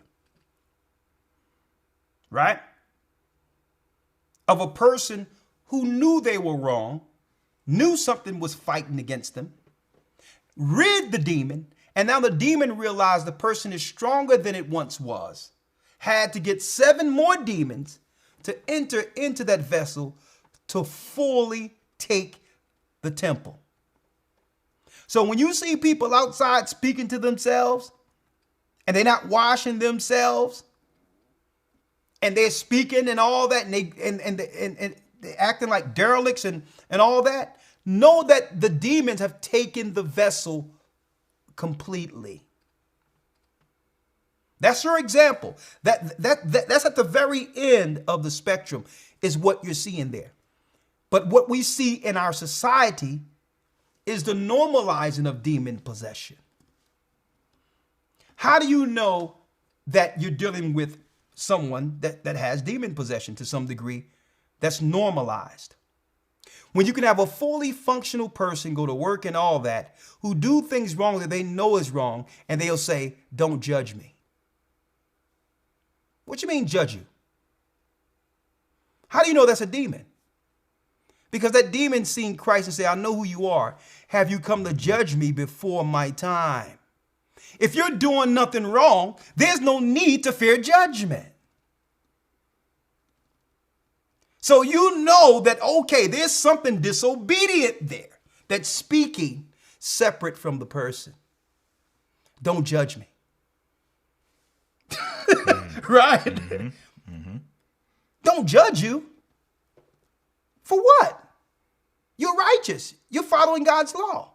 So when they say don't judge me, it's not even them speaking, folks. It's the spirit that know a judgment is coming by our Messiah. I hope you're focused on this today. The righteous don't excuse the demon. If it's wrong, they fess up to it and know it's wrong. The demon says, you can't judge me. But guess what? The Messiah can. Christ can. And that's the answer for that. I'm not your judge, but the judge is coming. And your actions is a sign that he'll soon be here. Right? Finish sticking with me here. Come on. Yes, sir. Verse 45. Then he goeth and taketh with himself 7 other spirits more wicked than himself. And they enter in and dwell there. And the last state of that man is worse than the first. And the last state of that man is worse than before he begged the Most High to rid him of the one demon. And that man can be interchangeable because it's the same for men as it is for women concerning these actions, these possessions. Right? Now let's go to Wisdom of Solomon real quick, 1:1.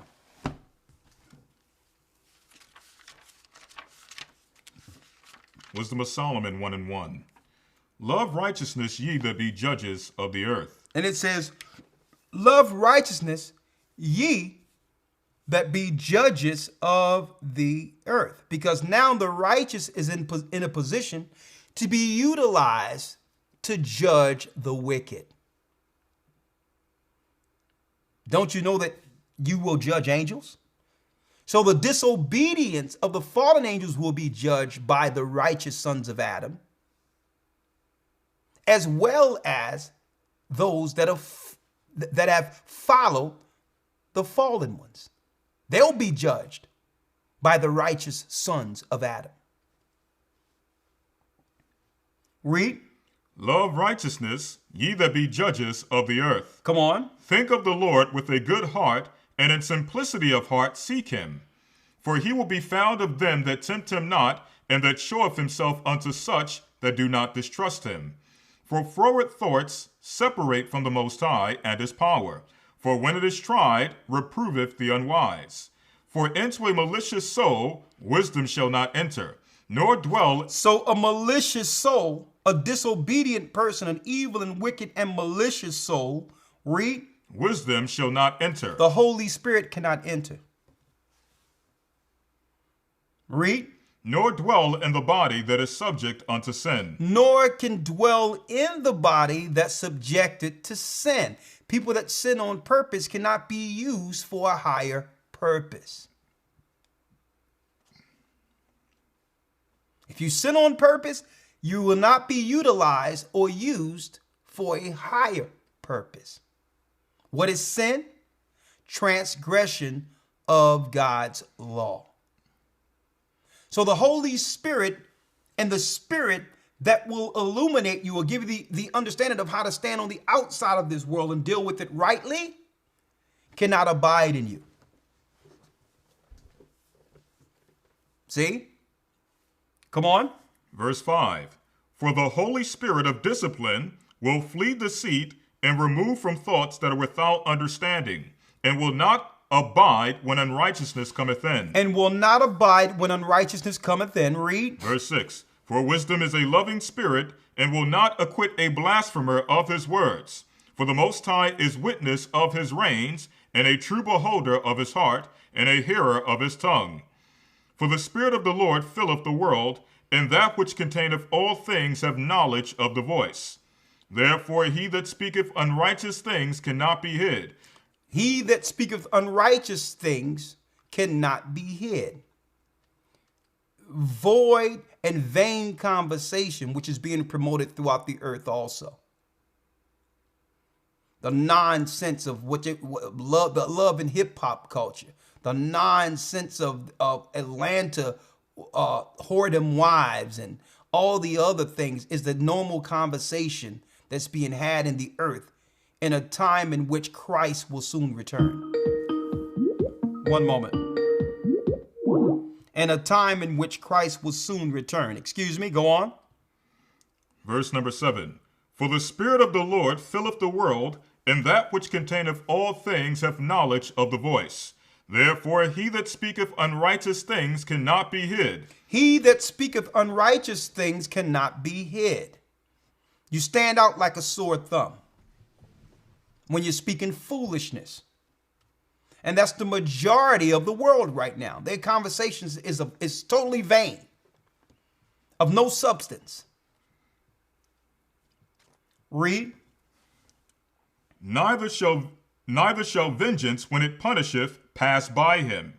For inquisition shall be made into the counsels of the ungodly, and the sound of his words shall come in unto the Lord for the manifestation of his wicked deeds. What verse are you at there? Moving into verse 10.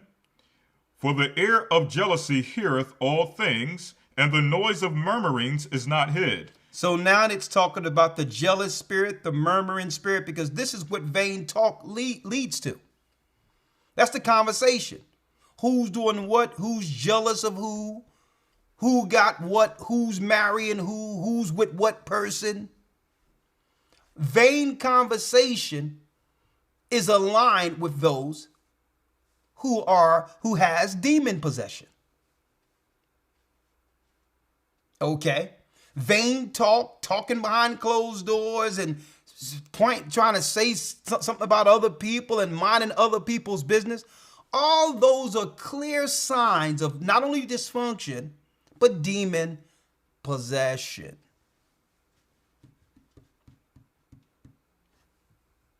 Right? Because I don't think people, because when we think of demon possession, we think of The Exorcist. Right. We think of The Exorcist. But no, the dysfunction and the wickedness that we see in the earth today is a clear sign of the coming where wickedness would be at its height. And Christ told us earlier, for those who've missed it, many shall come in my name saying, I am Christ, and shall deceive many. It's the Christian church, folks, that's perpetuating and excusing the demon possessions. And saying you can't judge, you can't do this, no one is Christ, no one is God, and allowing the demon possession and the demon activity to fester.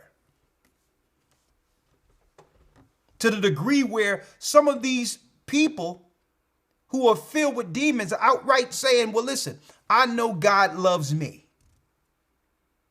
What? God doesn't love you, buddy. The love of God is to keep his commandments. He don't love you if you break his commandments on purpose. So if you are a willful sinner, and guess what? There's no people that are sinning that don't know they're sinning. I'm speaking of right out debauchery and wicked, inordinate sexual behaviors out there. There's no one that's in these behaviors that don't know that sin. But they will come forward when someone speak against the evil and say, well, God loves me. Why? Because the pastors has lied to them. The pastors told them God loved them, when the pastors should have told them God hates you. Okay, he hates you. That resonates. See? Usually everyone's saying love, but you are ignoring another attribute. God tells us what he hates also. So sometimes you have to shock the spirit by coming out with the clear reverse of, no, I hate to break your delusion. God doesn't love you. God hates you. The things you're doing, God hates. Now, if you would like to change that, the change is possible. Here's the laws of God. You want God to love you? See? See, now you're separating the person who's really sick and abused, and you're making a clear distinction of doing what? Attacking the demon that have bound this particular person. Okay, because no one in their sane mind that believes the Bible would say that's right out sinning on purpose, homosexuals or whatever, would state that God loves them. Only a demon would come with that deception. Okay, so now you're making a clear distinction, and you're cutting between, the spirit that came in and that person, that little child that was abused, or that little child was hurt. Now you're getting to that person by cutting the demon first and not excusing or pacifying the spirit. God doesn't love you. He hates you. And they'll be like, what? God is love. Yes, he is love, but he loves those who love him. And if you love him, you'll keep his commandments. His commandments aren't grievous. And it's a shame your pastors didn't tell you that, to give you an opportunity to escape fiery hell. It's a shame they didn't tell you that yes, that same God that loves can hate also. You got something? Mm-hmm. You gotta use the bathroom again? I'm good. You good? Yes, sir. Break that down. I'll be right back. Yes, sir. Sirach 12:6. And Finish breaking it down. I'll be right back. Yes, sir. I'll be right back, Coach. As the elder was mentioning, a lot of people are so used to hearing love, love, love, regardless of what they do. They don't realize that scriptures in the Bible actually exist, like the one I'm about to read. This is Sirach in the Apocrypha, chapter 12, verse number 6. It says, "For the Lord, or for the Most High, hateth sinners, and will repay vengeance unto the ungodly, and keepeth them against the mighty day of their punishment." I'll read it again. Sirach 12:6 says, "For the Most High hateth sinners, and will repay vengeance unto the ungodly, and keepeth them against the mighty day of their punishment." So yes, the Bible does tell us, the scriptures do tell us, that the Most High hateth sinners. Moving over to the book of Sirach, chapter 15, verse number 13, it says, "The Lord hateth all abomination, and they that fear the Most High love it not." So those who fear the Most High, those who love the Most High, those who have the wisdom and knowledge of the Most High, do not love abominations. Why? Because the Most High hates abominations. So when we commit abominations, the Most High in turn begins to show hatred towards us. Not because he inherently hates us, the Most High does love us.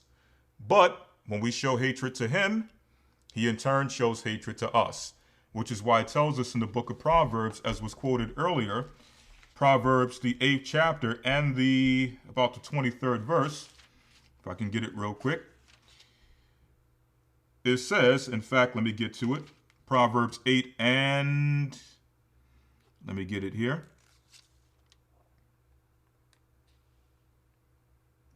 Let me get it here. It tells us in Proverbs 8, and I'll start in verse number 13. It says here, "The fear of the Lord is to hate evil, pride, and arrogancy, and the evil way, and the forward mouth do I hate." So again, the Bible is telling us, through the spirit of wisdom, which is speaking in the book of Proverbs 8, that the Most High does hate. What does he hate? He hates evil, pride, arrogancy, and the evil way, and the forward mouth. So again, when we exhibit these things, the Most High in turn begins to hate us. Okay? Now there's one I'm looking for in particular. When it comes to mind, I will come. In fact, here's the verse I was looking for, verse number 17. "I love them that love me." So this is when we now go into the scriptures referring to the love of the Most High. God is love. Okay? We go into those scriptures when we recognize that the Most High loves them that love him. What is the love of God? Well, we showed you earlier in 1 John chapter 5, verse number 3, that the love of God is to keep his commandments.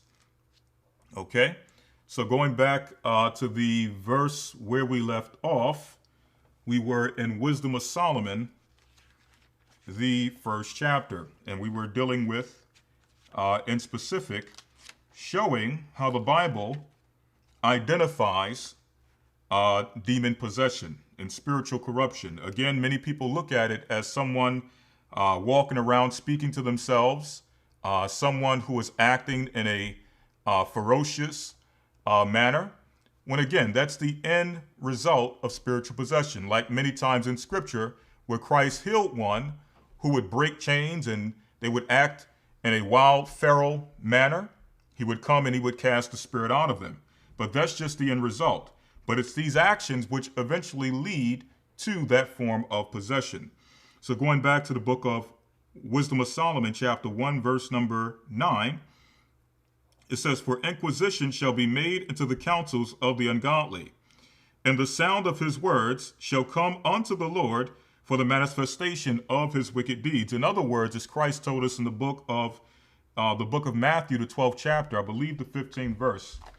I'll get it real quick, where he tells us that everything that we speak, everything we say, will be brought into question on the day of judgment. Okay? Let me get it here in Matthew chapter 12. Okay? Do you want something good? I can share Sure. this. Yep, sure. I'm just going to read the scripture here and hand it back over. This is Matthew, the 12th chapter. Thank you, sir. No problem. Okay. All right. So, yes, it says, let me get it here. Because Christ tells us that every idle word shall be taken in account on the day of judgment. And this is simply what it means in Wisdom of Solomon 1 and 9, where it says, "For inquisition," meaning an inquiry, a questioning, a trial, shall be made into the counsels of the ungodly. All right. Matthew 12 and verse number 36 says, "But I say unto you that every idle word that men shall speak, they shall give account thereof in the day of judgment. For by thy words shalt thou be justified, and by thy words shalt thou be condemned." So as we were mentioning, if our people knew these principles and these rules, these commandments that are established in Scripture, it would change our lives tremendously. And it would keep us from exhibiting the signs of spiritual demonic possession. The water. Where you leave off at? We're in Wisdom of Solomon, chapter 1, verse number 11. Okay, let's go. Matter of fact, let's go to James 4 and 4 now. Yes, sir. We're in the New Testament. Let's go to James 4 and 4. The book of James, chapter 4, verse number 4. "Ye adulterers and adulteresses." So it's speaking of ye adulterers and adulteresses. In particular, at the very end, the Lord says that this would be one of the key signs. At the very end, a generation of adulterers and adulteresses, where marriage is no longer kept sacred, where it's null and void. A matter of fact, some would say when under Barack Obama, when they began to say that it's okay for same-sex people, the same sex, to have marriage, that was really the end of marriage on earth, as constituted by the Bible. At that time, when people stood idly by and allowed that to happen, we've contributed to the end of the Bible's institution of marriage publicly by allowing that to happen. "Ye adulterers and adulteresses, know ye not that the friendship of the world is enmity with the Most High?" Now, if you check out the friendship of the world, let's bring that up to date with the term political correctness. Right? To go along to get along. It's happening over there and it's affecting them. It doesn't affect me, so live and let live. No. Doesn't work that way. There's nothing that happens in this earth or in your community that don't have a direct result on your household. See, and that's why in the Old Testament there were direct laws and punitive laws for certain behaviors, understanding how it will become infectious. That one of our children may pick it up and it will begin the decline of our people. See? Ye adulterers and adulteresses, know ye not that the friendship of the world is enmity with God? Right? Loving the world and the things that are in it. Making an excuse for it. Saying, well, I'm not that way, but you can't judge others. Anything we allow as parents, the children will perceive that it's okay. If they hear you say that, what they're hearing is it's okay to be that. That you'll apply that same stance to us. When we are convinced to go against God, when we are convinced to deal with adulterous and sinful behavior, because we've heard you sit back and make excuses for it. Generational demon possession is what we're talking about here. Come on. Ye adulterers and adulteresses, know ye not that friendship of the world is enmity with God? Because the world accepts that behavior. It sensationalizes that behavior. Read. Whosoever therefore will be a friend of the world is an enemy of God. Do ye think that the scripture saith in vain, the spirit that dwelleth in us lusteth to envy? But he giveth more grace. Wherefore he saith, the Most High resisteth the proud, but giveth grace unto the humble. Come on. Submit yourselves therefore to the Most High, resist the devil, and he will flee from you. So we must resist the temptation that's in us to sin against the Most High. And eventually, in a world filled with sinners, the demon will find someone else to mess with. Okay? There's no lack of candidates out there. Why allow that demon to use you? If you resist by not falling victim to the temptation or the thought that might come, eventually it'll find a weaker vessel. See? Come on. Verse 8. Draw nigh unto the Most High, and he will draw nigh unto you. So draw near unto the Most High, and he will draw near unto you. Read. Cleanse your hands, ye sinners, and purify your hearts, ye double-minded. Be afflicted and mourn and weep. Let your laughter be turned into mourning, and your joy to heaviness.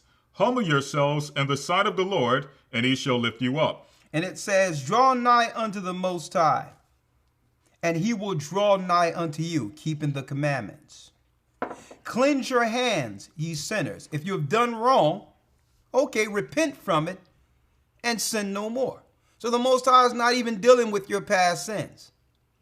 If you have now realized that your actions have actually been a cancer and have been a destructive force amongst our people, just stop. Right?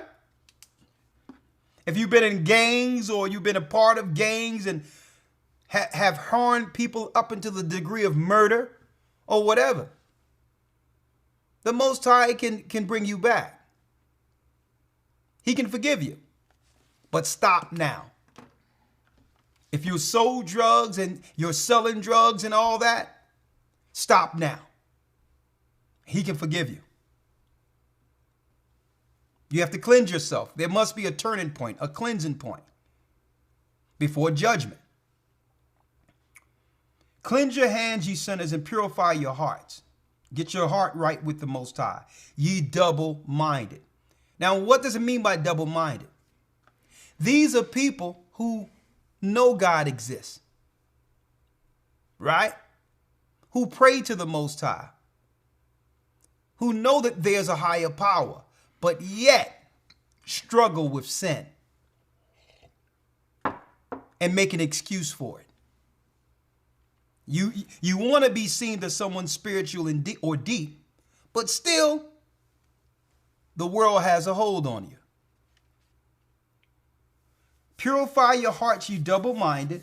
Humble yourselves in the sight of the Most High, and he shall lift you up. Let's go to James 4:17 now. Yes, sir. James 4:17. Therefore, to him that knoweth to do good and doeth it not, to him it is sin. Therefore, to him that knoweth to do what's right and doeth it not, to him is sin. So there's another sin, even on the outside of the laws themselves. Right. You know what's right, but choose wrong anyway. That's counted as another strike against you. Outside of the regular laws that applies in the Bible. See? Let's go to 1 Corinthians 5:1-7. 1 Corinthians chapter 5, verse number 1. It is reported commonly that there is fornication among you, and such fornication as is not so named among the Gentiles, that one should have his father's wife. Now, this is saying one should have his father's wife, but it's going also under the same line as fornication, okay, which is adultery, adulteresses, whatever the case is. We're saying this because people are asking, well, where's the high healings that we have actually witnessed in the Gospels? Not realizing that it's our sin that have separated from that particular power, where people are so subjected to the demons and sin without repenting that there's no opportunity for healing. Okay? You can't heal without a cleansing process. So that's why, really the healings that you witnessed during crisis time are not seen. Because the world is filled with purpose sin. It's commonly reported that there is fornication among you, and such fornication as it is not much named among the Gentiles. So Paul said, amongst our people, there's some things going on that the Gentiles are cringing about. Even the Gentiles don't do some of the things that they've been witnessing amongst our people. See? And believe me, them Gentiles have, they nudge the line. They move the line. Believe me, you would be surprised at what some of these Gentiles are doing. But our people, guess what? A lot of us are outdoing them. And it says, it's been reported that one should have his father's wife. Yes. I'm reading Jerry Springer before Jerry Springer.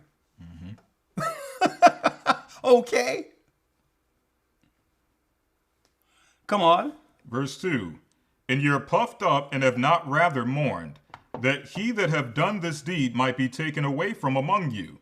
For I verily, as absent in the body, but present in spirit, have judged already, as though I was present, concerning him that have so done this deed. Yeah, because he was writing this letter. He says, I'm not present amongst you, but it don't take a high degree of knowledge to judge this matter. Because you had people in Corinthians wondering, okay, what can we do about this? Making such a big deal of it. Paul says, listen, I'm not here, but I can tell you exactly what to do with this. What's going on that amongst our people that we can't even judge the dysfunction and demon possession, and we allow it to fester as if it won't affect our households, our children. What's wrong with us? Well, that stuff, let me tell you, demon possession doesn't fix itself. So we'll sit back and think that it will just work out in the wash. Paul says, listen, I'm absent and heard about it and can judge this matter. You're present and didn't do anything about this. What are we reading? The same behaviors we exhibit within our communities. We see something we know is wrong and allow it to happen, to live and let live, thinking that it won't affect us. And it does every time. Hey, I mean, even growing up, I remember when this behavior that's being promoted in the earth today was taboo, quote unquote, what they call taboo, where you couldn't show forth that behavior. And it was a girl playing basketball on the block.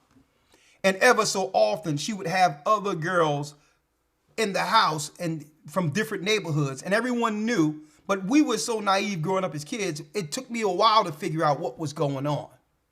This girl that played basketball, and ever so often she's bringing a girl from another neighborhood inside, our neighborhood and going in the house with her.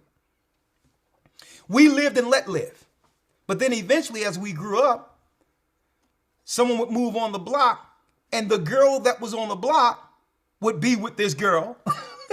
And next thing you know, they had a haven of these girls dealing unseemly because the adults seen it for years and didn't say or do anything about it. Now it was affecting the children that grew up on the block. The parents was living and let live, not realizing that that girl was going to get to their daughter and bully their daughter into a compromising position. That's how it is, folks. These people are relentless with demons in them. It's insatiable, and their appetite is never filled.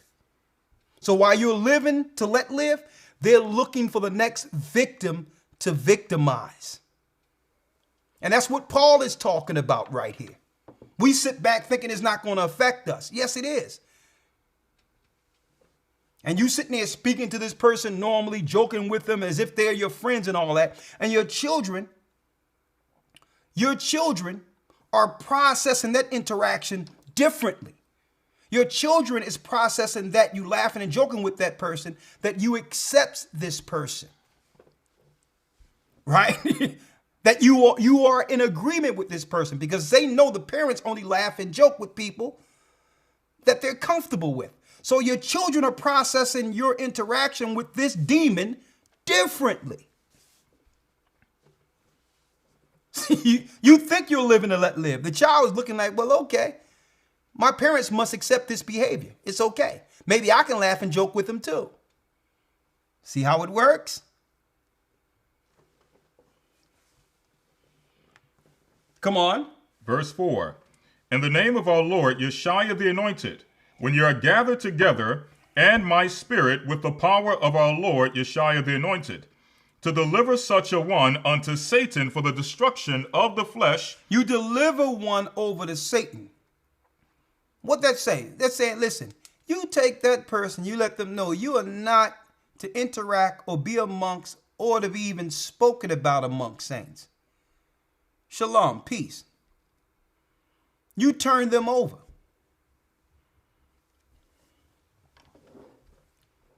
Okay, you have to cut people like that with demons off. Okay, and that's just that's in the church scenario to keep the church pure. But this applies in your individual homes too. If you have some inordinate fornication going on in your home and don't think it's affecting your house, something is seriously wrong with you. Okay, it's affecting. Demons are running rampant in your house and nothing will ever work right. You got parents who say, I love my daughter and I understand she's struggling, and you let her move in another girl into your home, knowing they're dealing with filthiness. And you think that's not going to affect you? She'll turn into the little girl you knew for a second. Mommy, you want to go shopping? You know, I like that pocketbook. But the demon is like, yeah, I'm gonna have your soul. I'm gonna eat your guts. The demon in her has another plan. Then you have a son. You're like, well, at least he's not out selling drugs and all that. I know he's a little, and he brings another guy and he's living up in your house, and you sitting there saying, well, that's my little boy. I always love him and all that. You don't think those demons have an effect on your house? And that's down the line. Having someone in your house selling drugs. because he may buy you something special or may give you a few bucks when you didn't have. You think the demons in that person stops there? You think chaos is not going to reign in your realm? Guess what? You have another thing coming. If you excuse evil, wickedness, and debauchery, understand the invisible have overtaken your habitation, folks. You're going to have chaos in your life, confusion in your life, and and then you're going to try to point to where it's coming from. You're going to go to your pastor, ask your pastor, can he pray? Can he help out? You let the demons in your home. Your pastor can't do nothing about that. He can't even identify how many demons you let up in your spot. And the Bible says, listen, you have to make a choice between this world, the God of this world, and the God of Israel, the God of this Bible. If there's some disobedience going on in your house, you have to know, listen, you got to bounce. Get out. Now, either my son is going to stay, or my daughter is going to stay, or husband, whoever it is. Pure, or you both. You and that demon both have to go because you're not alone. So I'm not just putting you out. I'd rather keep you without them. Okay. Come on. Verse 5. To deliver such an one unto Satan for the destruction of the flesh, that the spirit may be saved in the day of the Lord Yeshua. So sometimes you have to make hard decisions and cut off the person. Okay? Instead of enabling the person. Now you are part of the problem. When if you cut this person off, that person realize what it is to be without, then repentance can actually work, at a faster rate. But as long as you holding up the sinner is going to stay in the same position.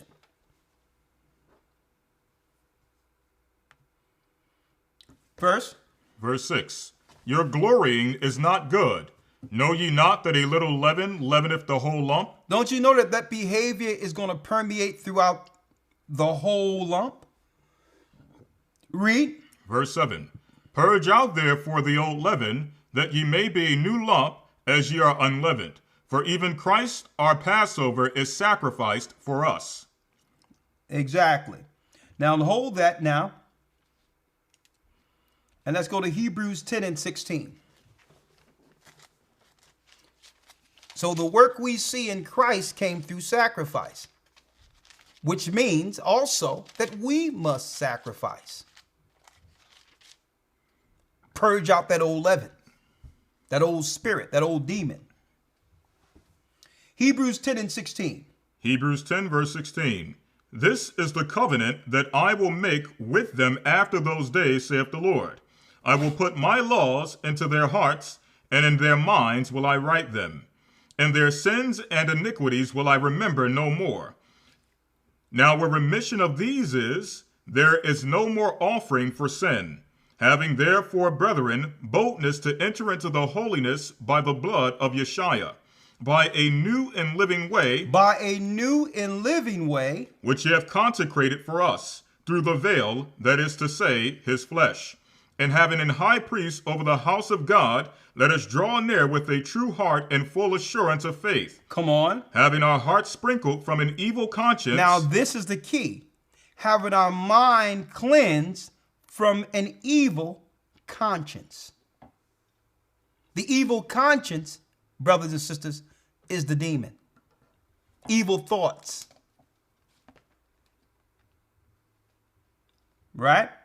So now our hearts or our minds must be sprinkled from all evil conscience. Read. And our bodies washed with pure water. And our bodies washed with pure water. The baptism. Okay? We must confess in our hearts what was wrong in this battle against God through sin and ask him to wash us and make us clean. To signify, okay, that agreement that was made when Christ put his stamp of approval on the baptism with John. That changed everything. At that time, that changed a new entry for Israel into Christ's kingdom, into Abraham's promise. Right? So it comes with an agreement. And you can't tell me, brothers and sisters, that once we put our minds to something, it can't be accomplished. I've seen it over and over and again, even in the world, that if we put our minds towards something and make it a goal, that goal is accomplished. Well, we need to take that same mindset towards serving the Most High. Okay? Like, here's an agreement. Here's some understanding. You notice during this time of year, right? Soon as the weather began to clear up, immediately all of us in our mind think, okay, it's been winter time or whatever the case is. We've been sitting back, not much activity, was eating, probably put on a few pounds or whatever the case is. And as soon as the sun started coming around, we began to fast without even knowing it. We'll say, well, you know what? Or we do it knowingly. I have to shed some weight. Women, I want to shed some weight to get into these clothes. Right? And they call it the beach body and all that. Where people will fast, lose weight and all that for wickedness. When the fasting should have been an eternal cleansing against the evil that was within us. So we'll lose weight. We'll go on a certain disciplined diet to make sure we don't eat certain things only for the flesh. Check that out.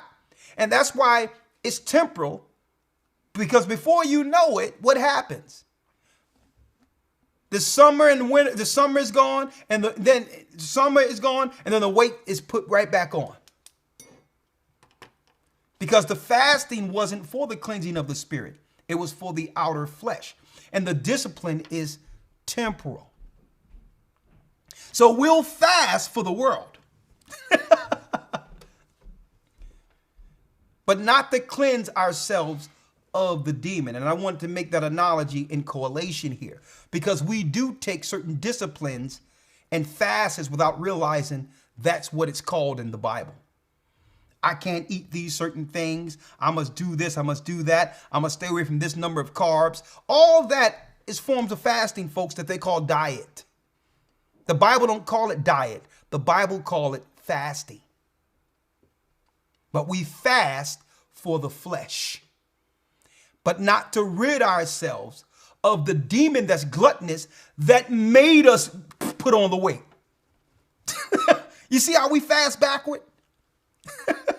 We should be fasting towards the demon who's insatiable, having us fill our mouths with all these different foods that, which is affecting our weight and health.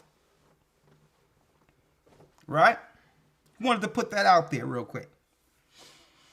All right. Let's go now, because we're about to break down now soon. All right. Let's go to 1 Corinthians 3:16. 1 Corinthians 3:16. Know ye not that ye are the temple of God? Know ye not that this body that the Most High have given us is our only temple? You only get one of these. We only get one of these. There is no reincarnation. No one is coming back. Okay? Don't believe that garbage people have out there to make you believe you'll get another opportunity at this. Okay? It doesn't matter what your life has been up until this time. Here's the opportunity now to make this life a success. Okay? Doesn't matter what we've done with our vessels up until this point. If there's breath in us, we get an opportunity to make this life a serious success by turning our vessel over to the Most High and keep his commandments. And through that, upon Christ's arrival, he will do what? Resurrect our bodies, or change our bodies into an immortal spirit. on earth, to actually live on earth, but a body of immortality. See? So I know people, Satan would like us to look back at our lives and say we should have did this and should live in regret. No regrets. If you're breathing right now, you can still make this life a success. And that success is serving the Most High in the body with the time you have left. Because if you look back at all the mistakes without having this information, it's going to actually put you in a greater dark place. And that's where Satan would like you to do, live in regrets. The things I should have did. You can't go back and change anything. None of us can. None of us can. But you can surely, all of us can choose right now. Right now. And use this body for the rest of our existence towards the kingdom. Okay? Read. Verse 17. If any man defile the temple of God, him shall God destroy, for the temple of God is holy, which temple ye are. Come on. Let no man deceive himself. If any man among you seemeth to be wise in this world, let him become a fool, that he may be wise. For the wisdom of this world is foolishness with God. Exactly, because some think because they've read a few books or have been educated in this world, that gives them an advantage. It doesn't. It only gives you the advantage over servants and the unlearned. But that's you get no extra points with the Most High. Okay? Holding degrees. Okay? Your degrees means nothing with the Most High. Okay? The wisdom of this world is foolishness. And you know what? The righteous would appear as fools before this world. Right? So when one put on a mead tree like you see us here, and put on fringes like you see here, and walk, speaking of the law of the Most High, the majority of the earth will look at us and deem us fools. Right? But it says here, let no man deceive himself. If any man among you seemeth to be wise in this world, let him become a fool, that he may be wise. Read 19. Verse number 19. For the wisdom of this world is foolishness with God. Because the education of this world is foolishness with God. It's foolishness. Think about it. You do all this and get an education and go in debt. And this society won't even allow you to use a degree in the field you receive your degree to actually get out of debt. But yet you could put a few sentences together and seem educated amongst the unlearned. Who's the fool? Who's the fool? You in debt, and Christ says that he'll forgive debt. He's telling people, listen, you're not supposed to go in debt. Christ came that we could be free from debt. Right? You know, I just wanted to go there real quick to show you the nonsense that when you stand for what's right, this world will try to shame you into staying wicked and evil and perverse, along with walking in a serious spirit of ignorance. They'll try to shame you into foolishness. That's why when people try to shame and say stuff, I laugh. It rolls right off me. Because if I was of the world, no one out there anywhere would have anything negative to say about me. If I was doing the things that you see that's readily accepted in this earth, guess what? I would be accepted. You would be accepted. Think about that. Let's go to Acts 19 and 13.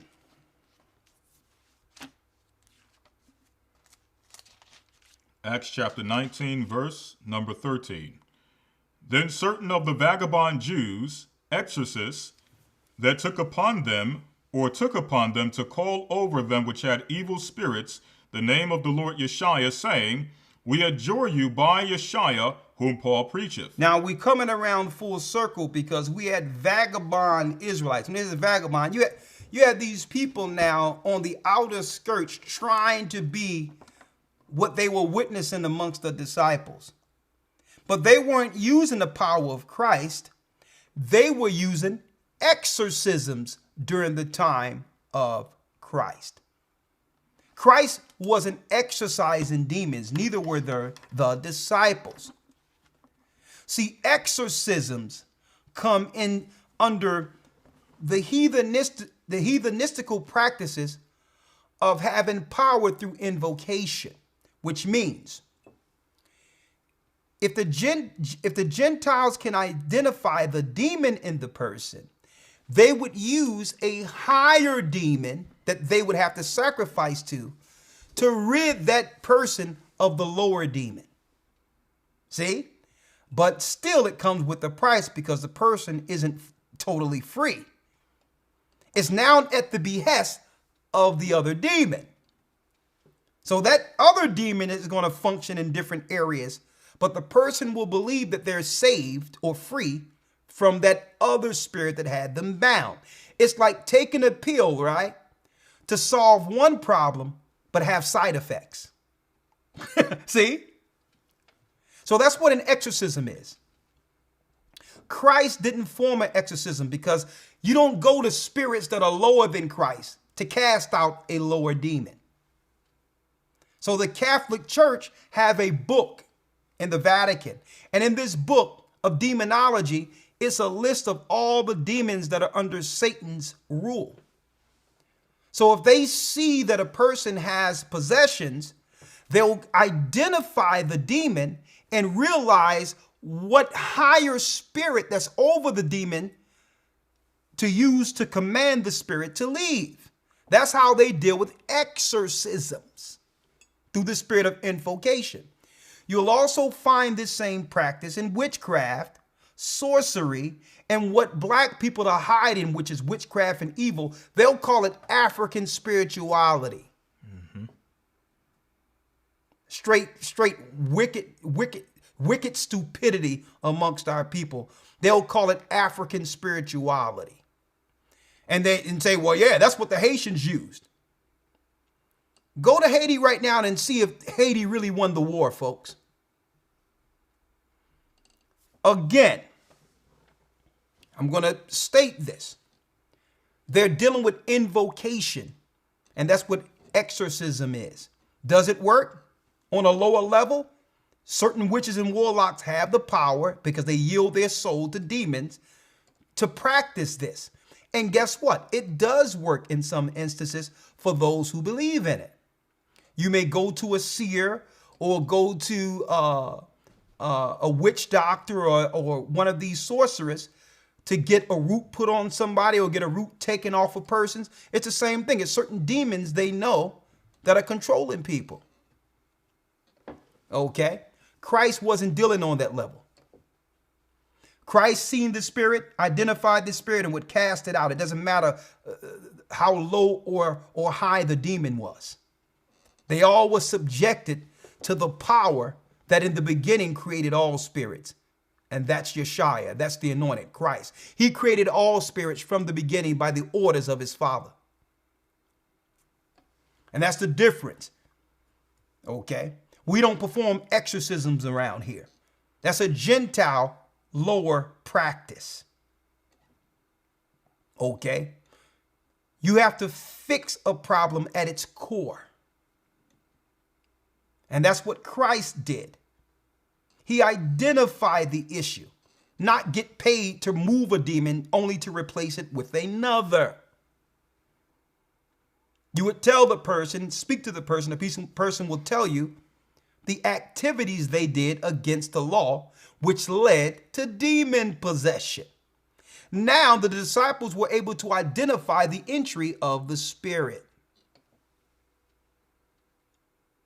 and cast it out.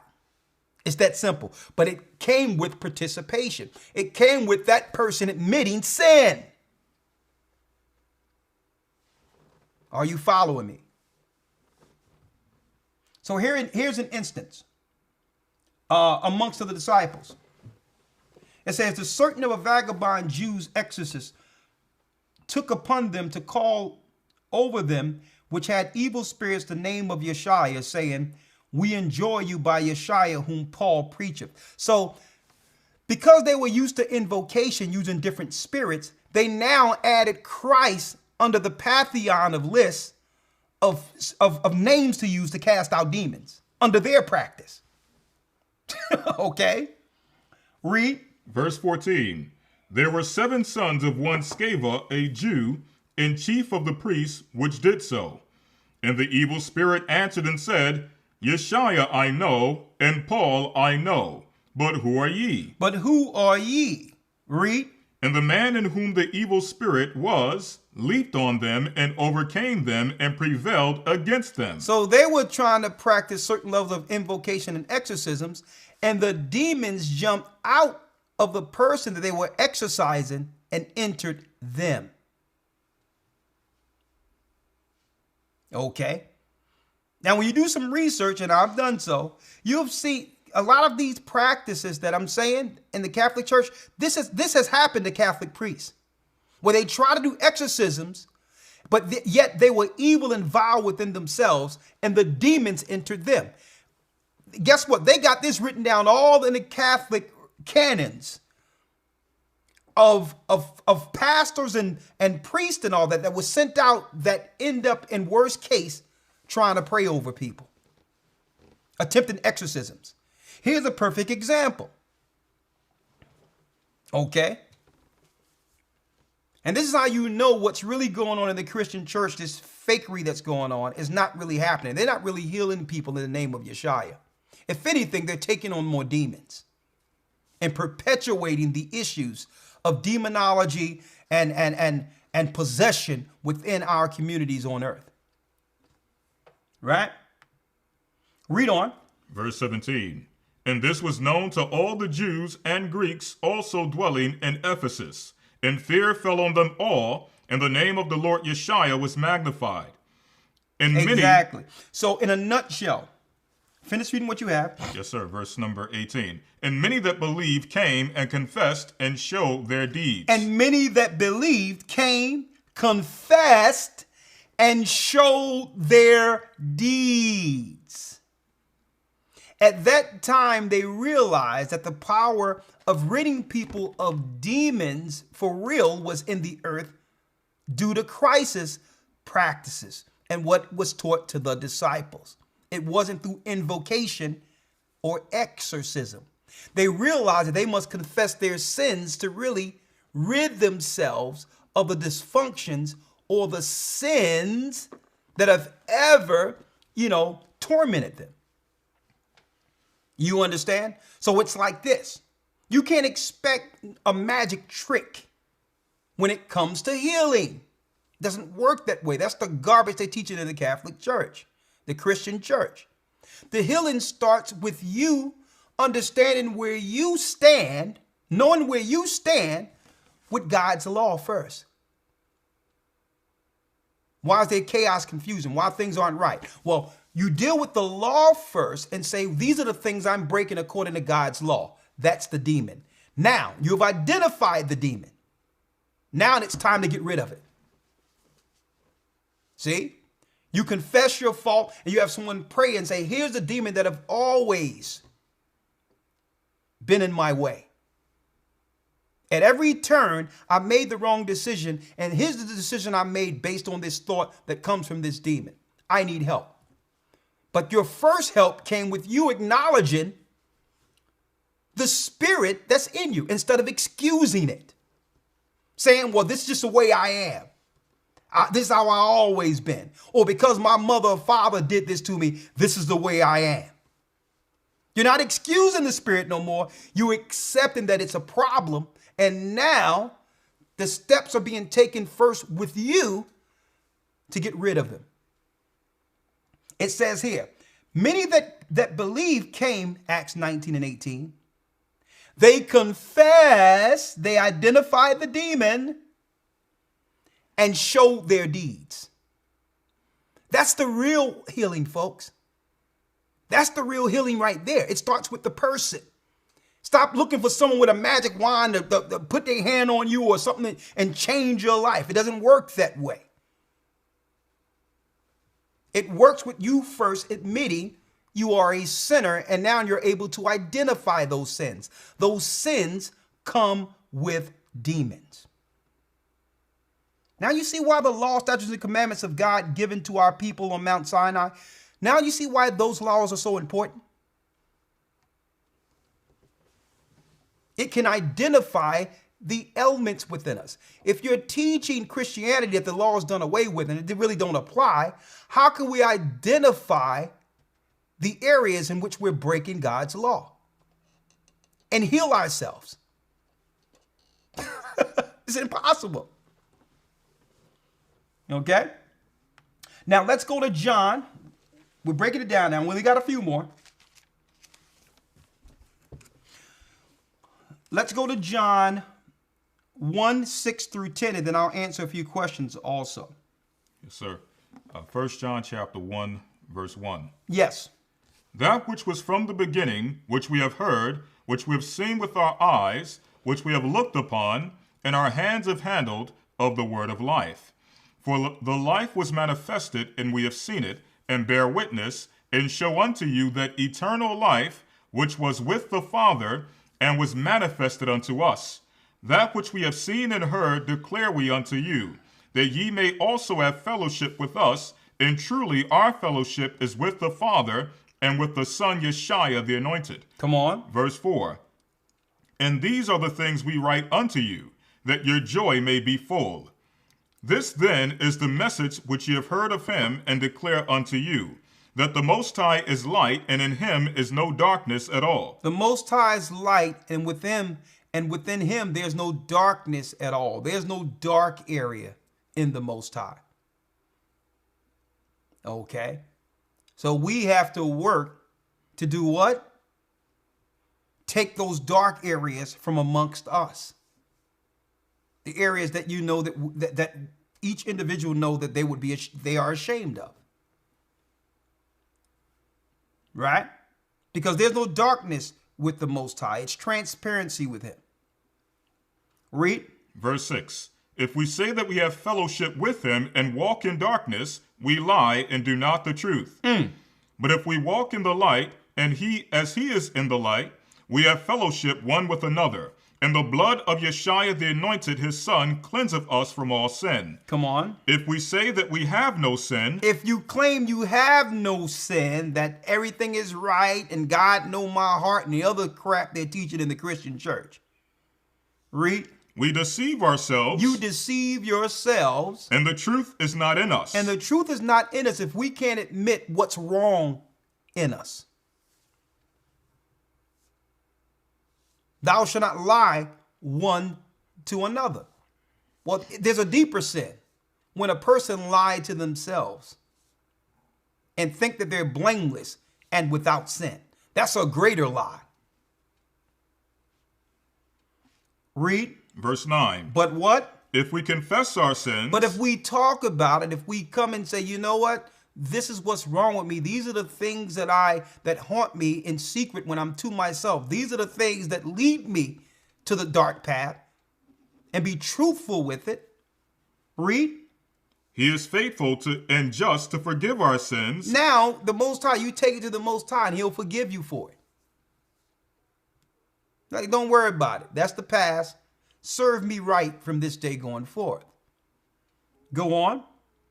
And to cleanse us from all unrighteousness. Come on. If we say that we have not sinned. But if we run around this earth and claim we're not sinning, read. We make him a liar, and his word is not in us. And his word is not in us. Okay, the Bible, the true word, the word of Christ, Christ is the word, isn't in us at all. And that's if we have sinned, right? It says, if we say that we have not sinned, we make Christ a liar. and his word is not in us. We all have sinned and come short, but we're too proud to admit it. Hence, the demon stays. You're making cover for a spirit that will lead to your demise, to our demise. You're making a cover for it. Let's go to Isaiah 64 and 5.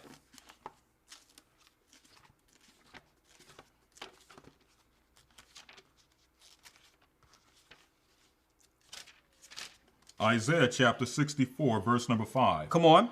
Thou meetest him that rejoiceth and worketh righteousness. Those that remember thee in thy ways, behold, thou art wroth. For we have sinned, and those is continuance, and we shall be saved.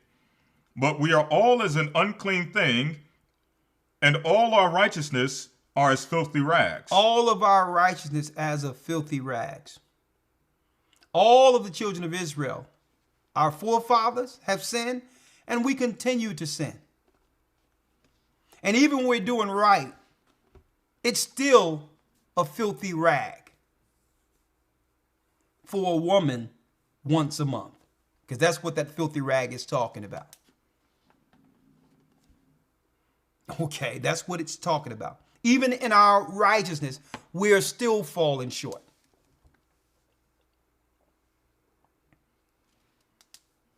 Read. And we all do fade as a leaf, and our iniquities like the wind have taken us away. And our sins have taken us away, have separated us from our God. Read. Verse number 7. And there is none that calleth upon thy name. And there's none that calleth upon the Most High's name. That's why until the very end, the gathering of Christ's church will be exalting the Most High's name, AHAYAH, as the God above all gods. That's why. Every other people out there, even if they got the truth of the law and all that, they'll make you think that following the law is above knowing the Most High's name, which is wicked and evil. Oh, that teaching is wicked. He has a name, and his name is to be exalted throughout the whole earth before the end. And his name is AHAYAH, whether you hear or forbear, lowly man. That's his name. And don't say it's not important. If someone call you out of your name, immediately one would get bent out of shape. But you would tell us that the God who saved Israel out of Egypt, who gave Moses his name, that's not important. Only an evil and wicked person will say, well, you got to follow the law, and that's above his name. And will butcher a scripture to teach such nonsense. His name is to be exalted. And that's the name that will heal the world. AHAYAH, AHAYAH is the name given to Moses. It's the name that was hid from the children of Israel in captivity. Yahweh haven't been hid from us. Jehovah Witnesses knocked on my door a few minutes before this lesson. Jehovah haven't been hid from us, which is the tetragrammaton of Yahweh. And I'm saying it over and over again and emphasizing Yahweh is Jovi or Zeus or Jupiter, the god Esau picked up at Mount Seir amongst the Canaanites. He was the god amongst the Shashu. Yahweh is Zeus. Zeus is Jovi, which is Jupiter. Jovi, Jovi, is what? Hova, the god of wickedness. And I'm going to continue to blast it out there because many people are mad at us for teaching it. If you call on Yahweh, you're calling on Satan, period. I don't care if you're an Israelite or anyone else. If you're calling on Jesus with a J, you're calling on Satan. His name is Yeshua, and we stand with it. Okay, this is how you cast out spirits. And I know it's ruffling a lot of feathers because Satan have hid himself as the god of this world in plain sight, for the ignorant. Okay, every Israelite group, every Israelite, they're all waking up to the truth and the law, but they still calling on Satan. And the question is, can Satan cast out Satan? That's the question. So what if you're calling on Satan?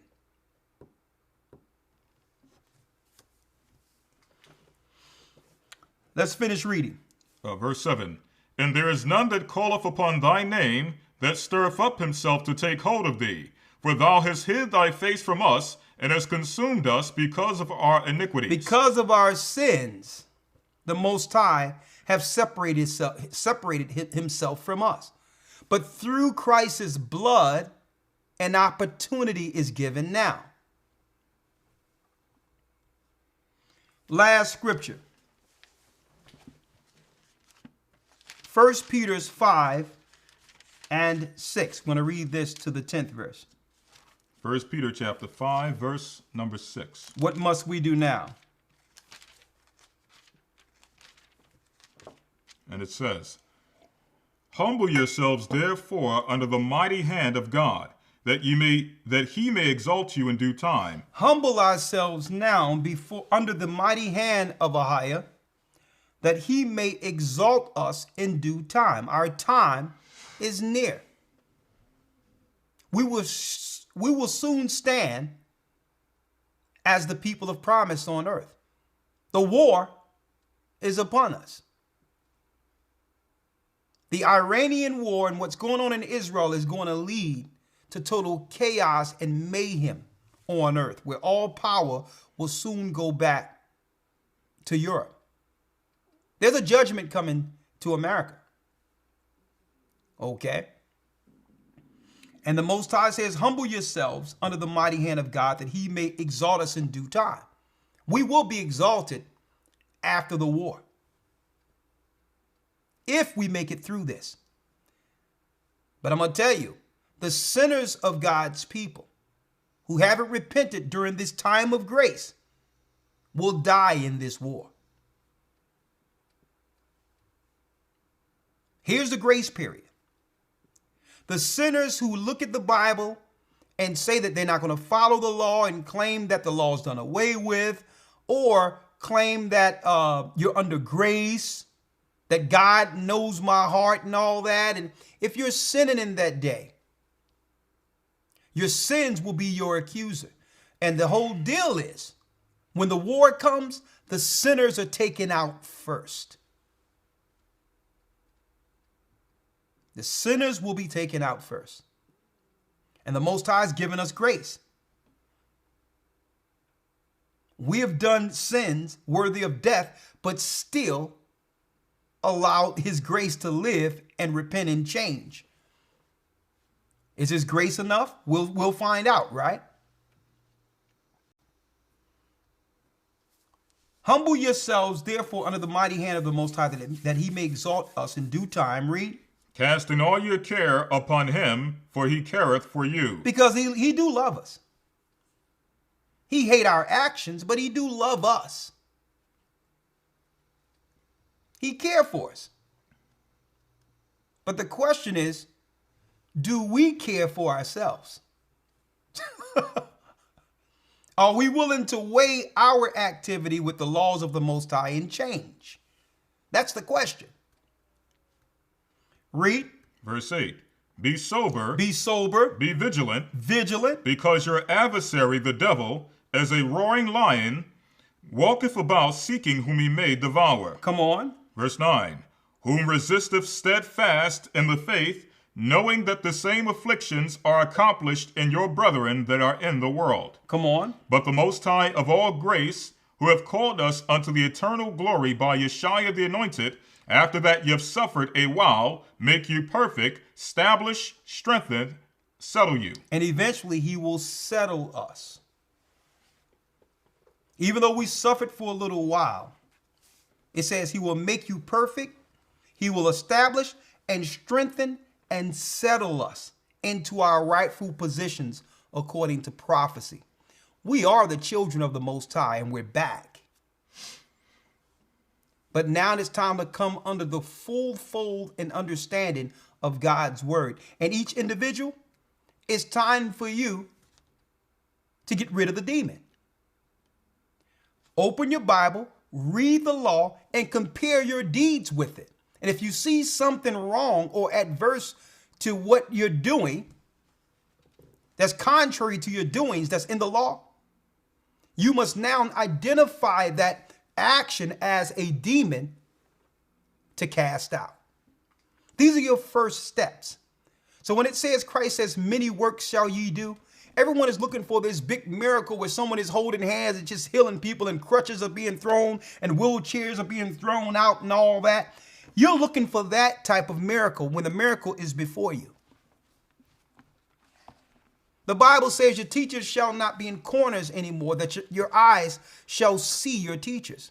You're getting the understanding of how to correct yourselves by comparing your deeds with the law that was given to Moses, and to compare ourselves with Christ's walk. The question is, will we get on that path and destroy the demons that have always destroyed us? We'll leave that open-ended. That concludes our lesson today. Spiritual warfare, the slaying of demons, moving mountains by slaying demons, first beginning with the demon that have bound each individual through sin. With that, I'm going to say shalom. I got a few announcements to make. And after I make these announcements, we'll answer a few questions, if you don't mind. Okay. All right.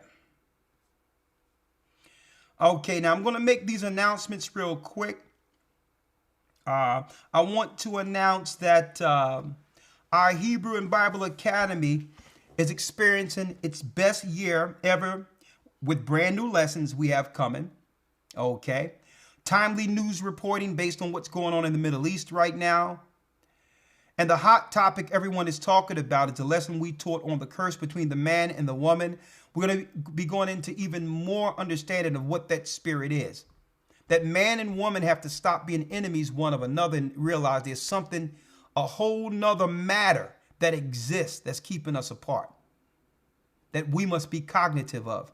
And we're going to go into that and have our family lessons within the academy also. Okay. And we got a lot of response with that. So we're going to have some, family lessons within the academy. Our next lessons coming up, we're going to go into the truth behind the fall of Adam and Eve, the spirit, that malignant spirit that divides man and woman till this day will be one lesson. Another lesson is how marriage has actually become cursed to the degree where people are better off thinking in their minds, I'm okay single. We don't even realize that was a program that was placed there by the devil to keep us wide open for the war to come. I'm better off by myself. If that's the case, the Most High would not have taken Eve from out of man and given him a helpmeet. All these are demons we've programmed ourselves through psychology and all this other stuff to accept our own demise. Okay, these are programs. I'm better off by myself. And no, you're not. Man and woman was made together to defeat the fallen gods, the demons that fell, the angels that fell. Man and woman was supposed to work together to defeat the evil powers. Okay.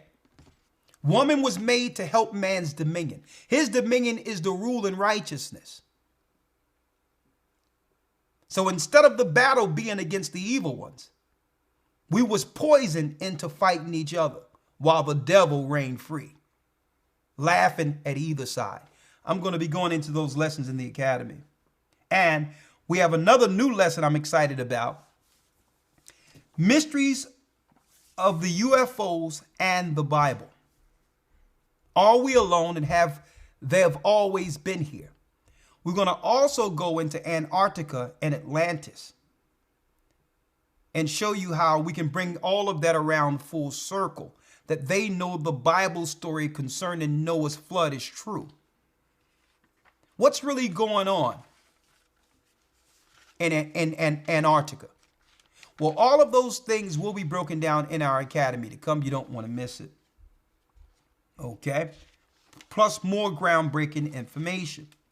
Now, to enroll in our academy, you must go to historytimes.org or send an email to gatheringas1, that's the number 1 at AOL.com, and we will reserve you a seat and email you the welcome package with all the information on how to get started. Okay, now we just got some more GOCC calendars because there's a lot of holy days coming up even in September that you need to be aware of. Okay, now, of course, our calendar doesn't end in December. Our calendar ends in next March to April. So you have a lot of months and information so you can stay in on, be abreast on the true holy days, because we gave you the true holy days on this calendar according to the 52 Sabbath calendar that the Most High gave us in the beginning. There's no such thing as 365 days of the year. That's a lie. That's why they have to adjust it with leap years and all this daylight saving times and all this other garbage, because they're giving you 365 days. The Most High have given us the correct calendar. It's 52 Sabbaths. Every Sabbath begins Friday sundown to Saturday sundown. We have 52 of them a year, which adds up to 364 days in a calendar year, which breaks down flawlessly the exact number of days from one season to the next, period. It's 30 days per month. 30 days per quarter, per season, with an intercalary day in between. 364 days is the real time according to the Bible, and the Most High have given us that time. You cannot deal with the time strictly by the moon, because the moon follows the sun through portals. You have to use the sun and the moon like you would a watch with 2 dials. If you have a watch with 1 dial, you have a broken watch. The sun and the moon are the 2 dials that gives time. Okay?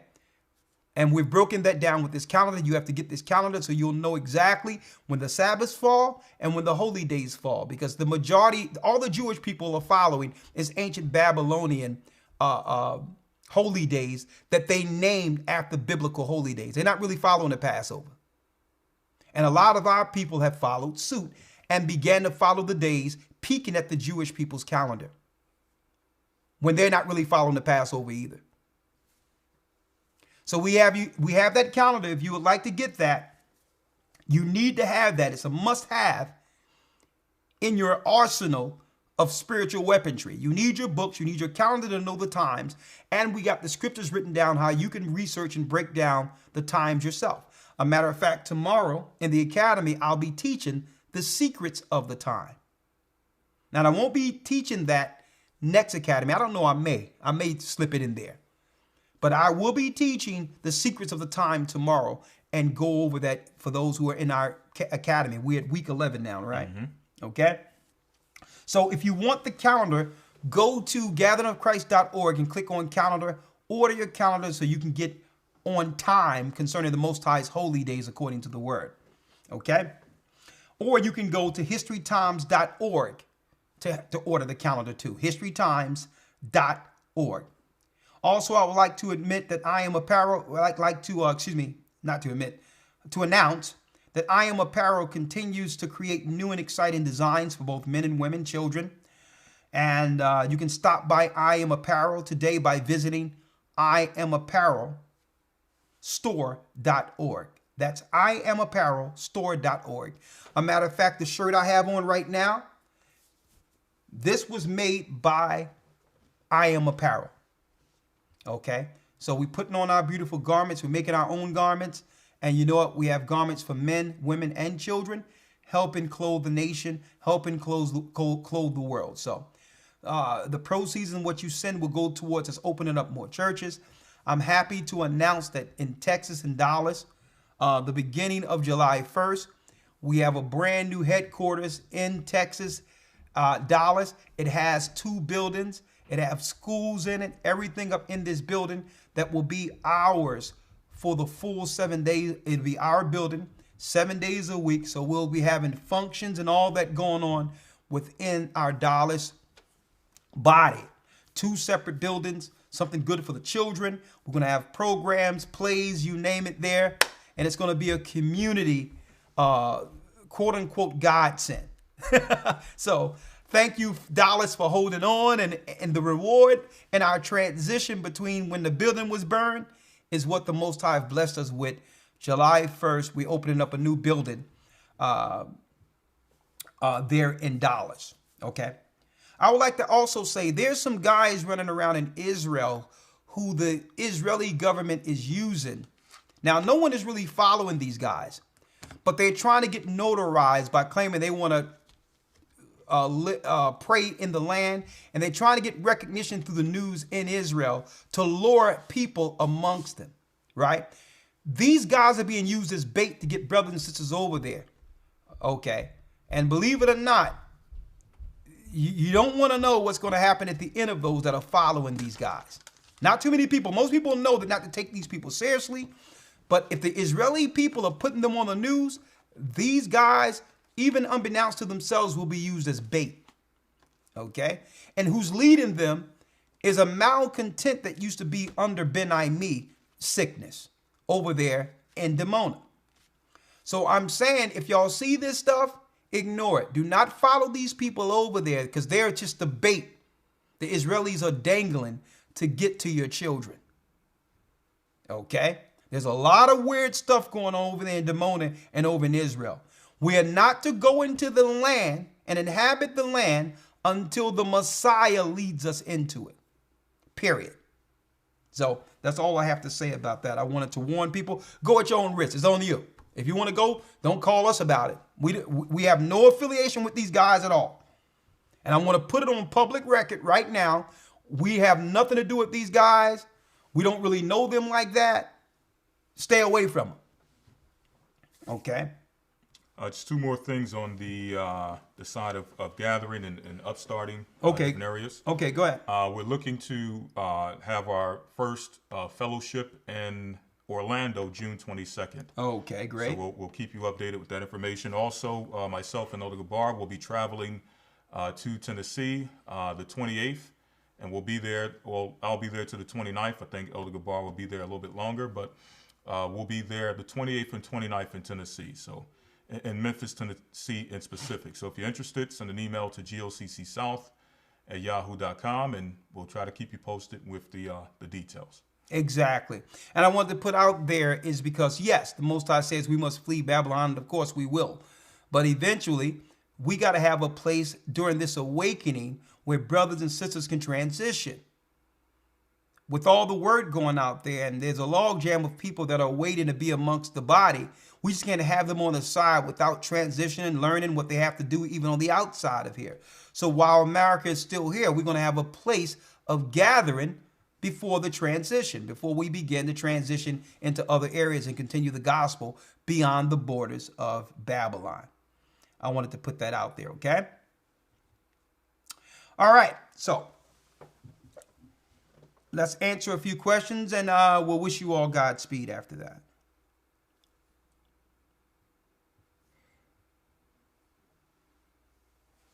Just answer a few questions, and that'll be it.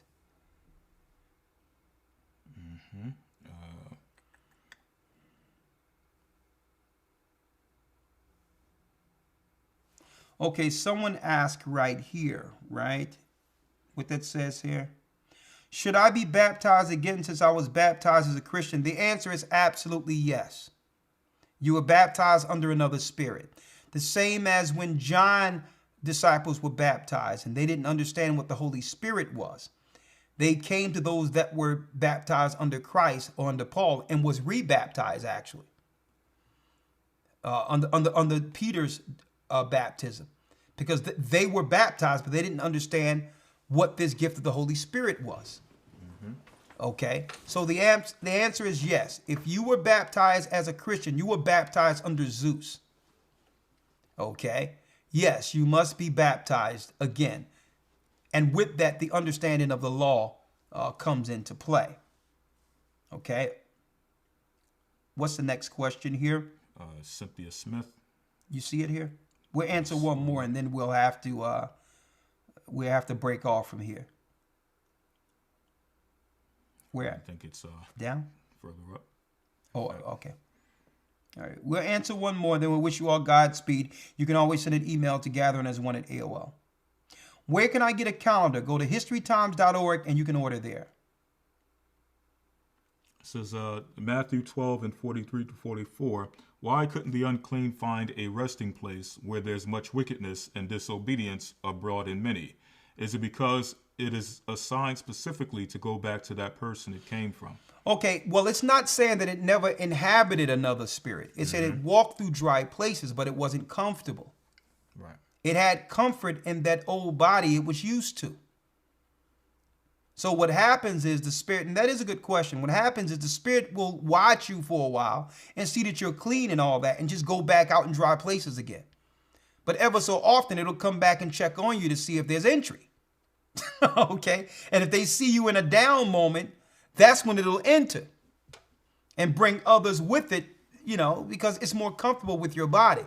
So it's not saying that it didn't enter other souls, but it wasn't comfortable. It was used to the temple or the host that it had under control for years. Okay, one more here. Based on Romans 1:24 through 28, Lavender Ingram. Is everyone who are living a life of homosexuality in a state of reprobate mind, therefore we shouldn't try to teach them? We try to teach everyone because it's not up to us to understand who's under a reprobate mind. That's not for us to understand. Right. We teach everyone, and because we don't know what stage someone is in their sin. Right. We teach everyone equally, regardless of their sin, and it's upon them to repent. The ball is in their court now, so to speak. Okay, so we don't make no assessments of saying we're not going to teach people because of they were homosexual and all that. That's ridiculous. A lot of these people are and were victims and need help.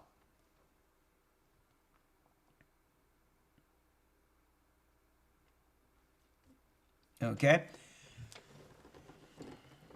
All right, let's go and let's pray out real quick, and then after this, we'll wish you all Godspeed. And yes, we will be releasing a single from the project, the Gathering of Christ Church project, next week. We're looking to release that, and we hope you all support, and you'll be hearing more about that in our weekly broadcast, okay, our next week's broadcast. But we will be releasing one song, and in hopes that we will use this music as a segue into spreading the gospel with the music throughout the earth and dropping the truth from one country to the next. So yes, the single for the album will be released next week, and I believe the Most High is going to bless it and bless the work and have us spread the gospel through music also. With that, let's pray. And for those who would want to, real quick, for those who would like to, I forgot this. For those who would like to get on our pre-orders for the project, to get yourself an album, okay? It's going to be 12 songs, music with a purpose. If you want to get on the pre-order list, you can send an email to GOCCroyaltymusic@gmail.com, which will put you at the top of the list for the whole project. You'll have the 12 songs in album form or download first, okay? It's up to you, or you can get both, all right? So that's GOCCroyaltymusic@gmail.com. If you would like to hear the music, I believe it's going to be groundbreaking. All praises be to the Most High. We're going to praise the Most High through song and have that be an outlet to get to our people to teach the word and drop the Bible on them, okay? With that, let's say the Lord's Prayer if you don't mind. AHAYAH, AHAYAH, Bahashem, Bahashem, Yeshaya, Yeshaya. our Father, Our Father, which art in heaven, which art in heaven, hallowed be thy name. hallowed be thy name. Thy kingdom come, Thy kingdom come, thy will be done, thy will be done in earth in earth as it is in heaven. as it is in heaven. Give us this day Give us this day our daily bread, our daily bread, and forgive us our debts, and forgive us our as debts we forgive our as debtors. we forgive our debtors. Lead us not to temptation, Lead us not into temptation, but deliver us from evil. but deliver us from evil. For thine is the For kingdom, thine is the kingdom, and the power, and the power, and the glory, and the glory, forever. forever. Amen. Amen. Okay, bless you, brothers and sisters. Stay prayed up and sin not. And brothers and sisters, that's within the academy for tomorrow. Get ready. We'll be teaching the secrets of the times tomorrow. Okay. Shalom. Shalom.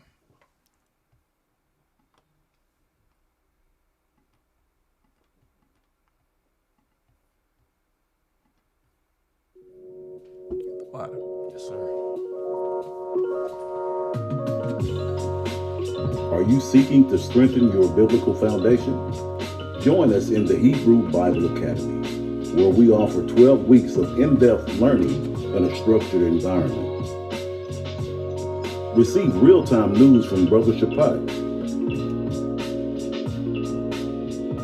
and amazing lessons by Elder Ricard. Learn ancient Hebrew with Elder Lawyer. With 12 amazing lessons, you're guaranteed to learn more about your true biblical history and authentic Hebrew language than you would in a traditional Christian church for only a one-time payment of $150 or 3 monthly payments of $50. Join us at historytimes.org and sign up today. It's not too late. See you in the academy.